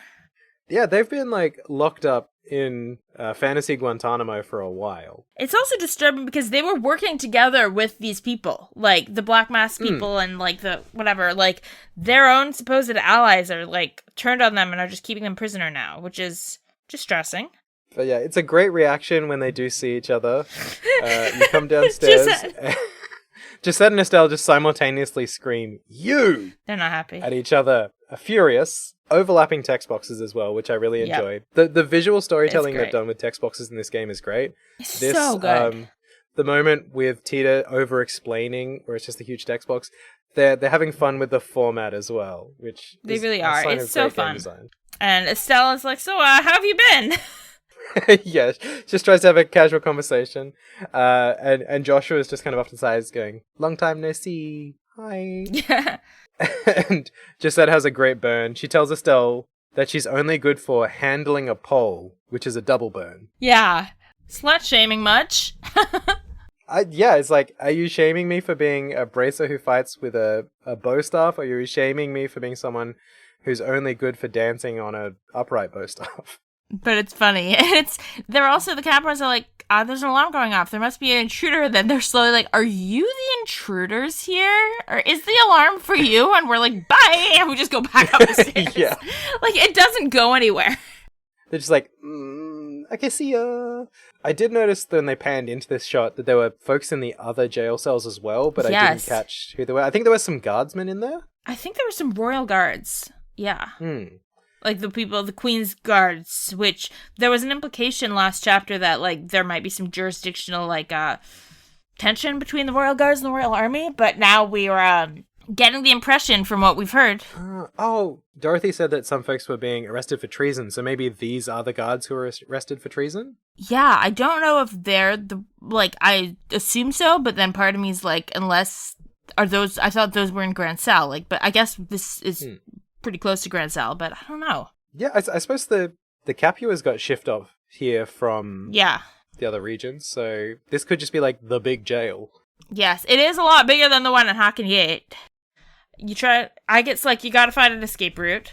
You can't go back downstairs. I tried. I did too. I wanted to annoy the Capuas some more, but it's like, nah, there's nothing for us down there. It's a dead end. Yeah, we are, I guess, on the clock. We are time's ticking. Yeah, we go to leave. Back outside. We hear the army guys being like, "Hey, this way is the only way we haven't checked yet." So we're like, "Oh shit, they're about to come in here and find us." And then you hear a voice being like, "Come this way." A familiar voice, it seems. So we follow it to the other end of the hallway, only to find what I thought was another jail cell because it has a barred window, but it's actually Major Sid's office. I don't know why he has barred windows. I guess it's because he feels trapped in his position in life. It's a metaphor. And the curtains are blue. But yeah, Sid rescues us here. And we finally learn a bit more about what's going on with this apparent military coup, is what he's describing. That they've arrested, basically, the intelligence division led by Richards told all of the major generals that they could either go along with his plan or be arrested and thrown in prison. General Morgan, bracer-hating General Morgan, earned some respect by the fact that he didn't bow down, and now he's in prison because he refused to go along with the coup. So, some respect to him that he earned back after being an asshole in Chapter 1. he's imprisoned at Hawken, his own fort, which has to sting extra hard. Like, That's gotta be bad, yeah. they didn't transport him over here. He's still there. But yeah, they've taken over, and now with Morgan out of the way, there's nobody else who has, like, similar ground to stand on to Richards. And he's also taken advantage of the fact that apparently ever since the war 10 years ago, Yeah. the military's gotten more lax and more corrupt, and more senior officials have, been bribed and stuff like that. And so Richards basically was able to put pressure on every single one of these fracture points and just let the whole thing collapse and assume control of it. Yeah, he's like in control of the entire military at this point, which is not good. Yeah. It's also interesting because the way that you see a military coup, because we've kind of seen this military coup happening over time since we've first met Richards in chapter 1. And there's something kind of realistic. If you look at how military coups happen in countries like around the world and have historically, a lot of this is like familiar to, like, if you do some research into that, which is disturbing but interesting. We also learned finally that Cassius was a colonel in the army. Major Sid served under him, and Cassius is a war hero.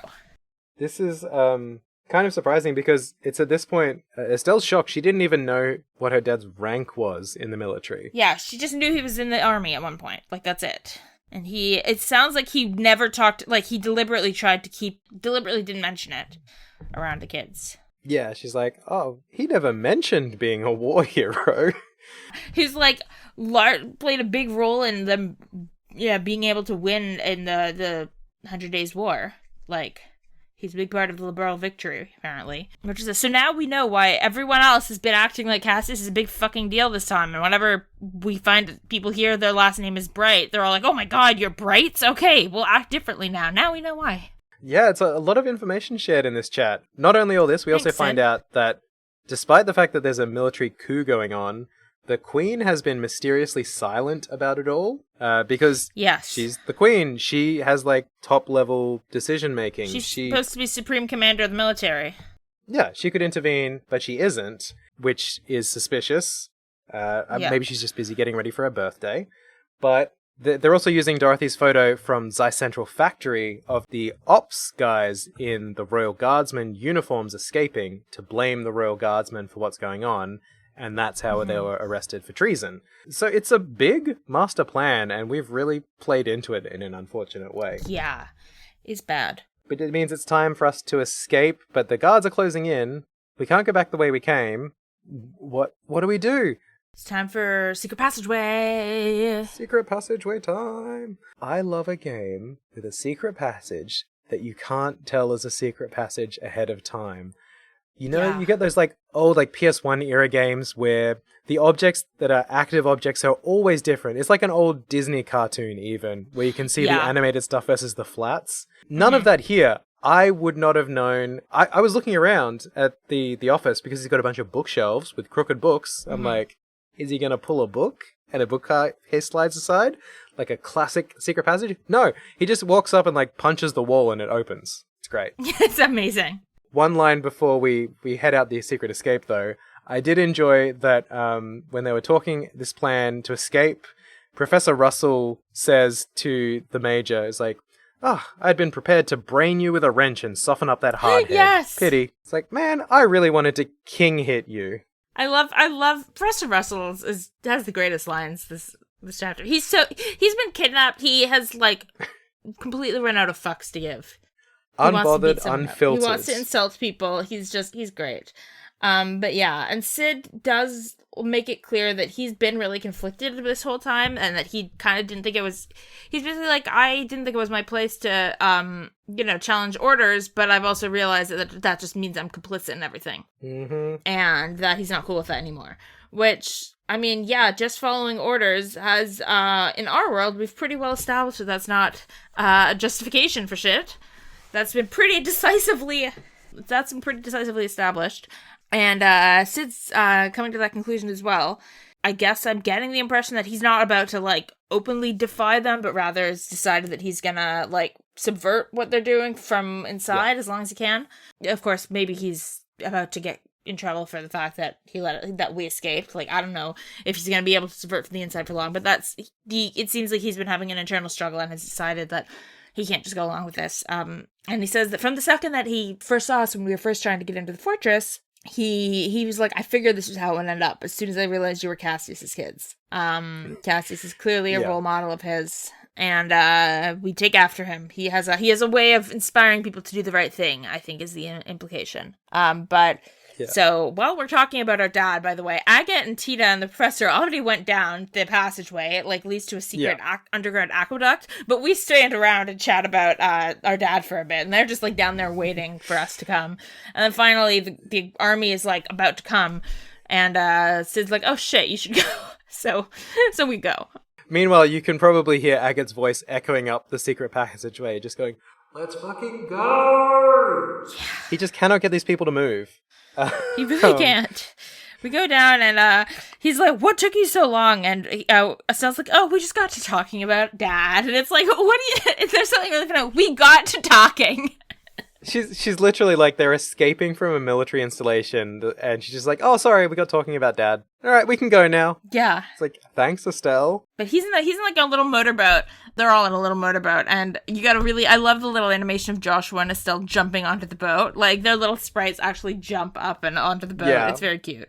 Very cute. So we cut to them having escaped. They're out on the banks of... I don't actually know where the boat is. Am I meant to recognize where It's right across the street from the bridge that you take, like, on the Soldat Army Road, I think. Oh, okay. Which is weird. It's like, why wouldn't you go a little further out of the way before, like, having your rendezvous on the, like, they're just, I was going to say across the street, but not across the river. But, like, if it wasn't dark out, they would all be able to see you, no problem. But we have a little rendezvous on next to the river. And chat about, okay, what are we gonna do now?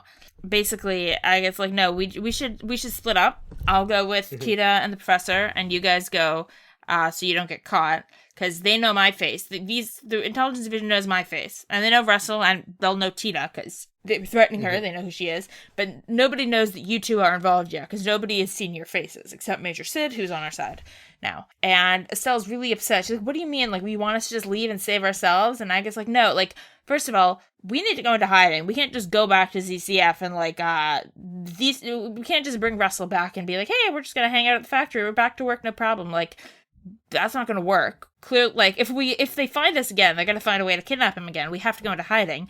And second of all, Joshua points out that the more people, like, are traveling together, the more likely you are to be found. Like, the less people are together, the easier it is to evade. He doesn't just say, like, this makes sense. He, like, Wikipedia quotes a military tactics book in the moment. Is like, as it says in chapter 3, paragraph 4, line 6 of How to Get Away from the Military by Escape Man, this is what we're meant to do.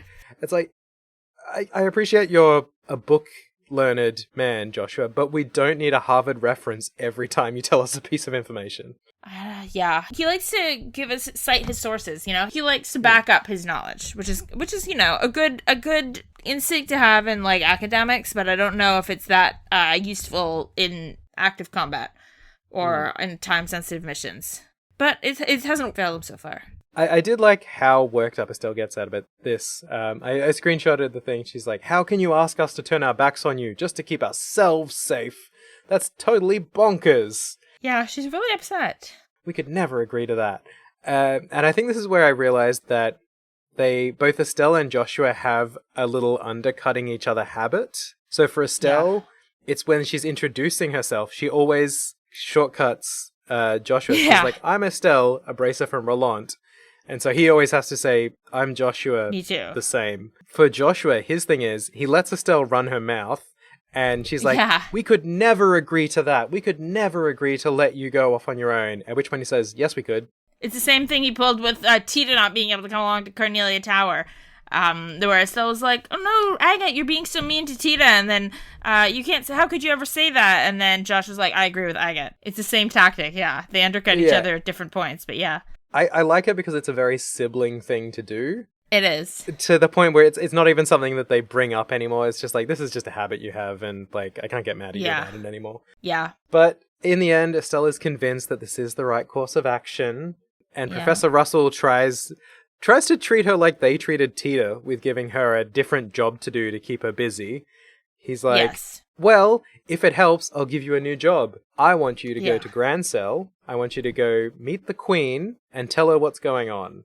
Which is a Yeah. reasonable thing to ask of two 16-year-olds who just started their first job. Yeah, exactly. To be fair, two 16-year-olds are the child of the most beloved decorated war hero in the country, even if they didn't know it. It does help. So given how everyone else with any power of any kind has reacted to the last name Bright so far, it's possible that just showing up at the castle and being like, hey, we're Cassius Bright's kids, will get you a beeline to the throne room. Like, Yeah. based on precedent, that's not an unrealistic expectation.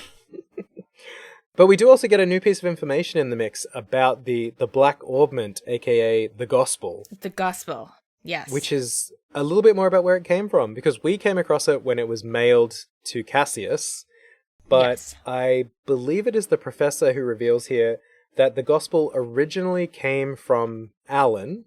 Yes, the Royal Army had it first. The Royal Army had it first. It was somehow stolen from them and then mailed to Cassius. So Yes. we don't know where it comes from originally. We don't know who stole it for Cassius. But we do know that Alan had it from the beginning, which is why he has so much plans formed around it. And why we need to tell the Yes. Queen so we can do something about it. Yeah. And then we have to say goodbye to Tita. And you had very cute where she thanks Joshua and Estelle for being her friends. And then says, I love you. And hugs Estelle. Aw. And Estelle goes, I love you too, sweetie. And it's so sweet. And saying, thank you for being my big sister. And it's just really cute. It's really cute. I also love how Estelle goes full mum mode every time. Like, sweetie is such a mum thing to say, I feel like. Uh-huh. But it just comes out of her whenever she's with Tita. Whenever she's with Tita, she just can't help it. But with that, it's time for Agate and Tita and the Professor to head off on their own to protect themselves. Going into hiding. And for us, it's time for the screen to fade to black and tell us that we're at the end of the chapter. Oh, are we done already? So that brings us to the end of chapter 3, and that means we're about to get to the final chapter. But because this game is so long in terms of the chapters, and because we can't keep anything short when discussing it, we're actually going to do a Oops. 3-parter. We're going to do a 3-parter for the final chapter. It is a long one. There's a lot. It's entirely reasonable because I think pretty much every Trails game I've played, I've gotten to the final chapter, the epilogue, whatever they call it in the given game. And it's like midnight and I'm playing it and I was like, oh, I'm basically at the end. And then it's 3 a.m. and I'm finally rolling credits. So let's not do that to the podcast. Yeah. Let's Yeah. cut this up into a bunch of pieces so that we can digest it easily. So, Yes. Lex, as the Trails lore person of our podcast, where is our stopping point for the first part of The Legend of Heroes, Trails in the Sky first chapter, final chapter? The checkpoint, you're going to be told as part of the story to go to the cathedral. It's going to be nighttime, if that helps clear things up. But there's going to be a big event, and then after a big event, you're going to be assigned to go to the cathedral. Yeah. If you've been paying attention to the game, you'll probably know what the event is, but yeah, let's keep the mystery. That'll be next week. So for now, thank you so much for listening to yet another episode of The Legend of Podcast, Trails Through Trails. Thank you for joining us for the end of Chapter 3 as we prepare for the final chapter. We're almost done with our first game, Lex. It's so exciting. Almost done. Yeah. Oh my god. And then my all gosh. information points to the fact that as soon as I finish final chapter of this, I will immediately start the second game. Yeah. So I can't yeah. wait for that brainworm to work its way in. But until then, you can find us on the OrbleNet at trailspod.online, on Blue Sky, Twitter, and Instagram at trailspod, or you can send us an email at trailsthroughtrails@gmail.com. And I will just say, as we're coming up to the end of this first game, if you have any questions about the overall game or the contents of any of the previous chapters specifically, if you have any thoughts or questions about our opinions on the series going forwards, send them on through. I feel like we'll need a big decompress after we finish the first game, Oh, so we yeah. might just do a big mailbag section if we get some questions from everybody. So please, ask away. You can hit us up at that email, trailsthroughtrails@gmail.com. Just tag it with Sky FC question or something so that we can Something like identify that, it. yeah. Preferably no spoilers in the subject line because we do both have access to the inbox and I don't know everything yet. So please let me Yes. keep my experience of the game pure. Yes, if there's gonna be spoilers in the questions, mark it in earlier, say spoilers in the email, and then like paragraph break. So Matt will then know to not read anymore, and I will go in. Basically just standard etiquette for game spoilers, yeah. Thank you, Lex, for your service. Very welcome. So yeah, send us those questions. If you have anything you want to share with us, comments, questions, compliments, queries, feedback, quinoa recipes. I was trying to think of more Q words, but that's all I've got. As we said, on the next episode, our trails will be taking us up to a breaking point in final chapter after a major event where you are told to go to the cathedral. So that is your stopping point for next episode. So until we get there next week, I've been Matt. And I've been Lex. And we will see you next time. Bye! Bye!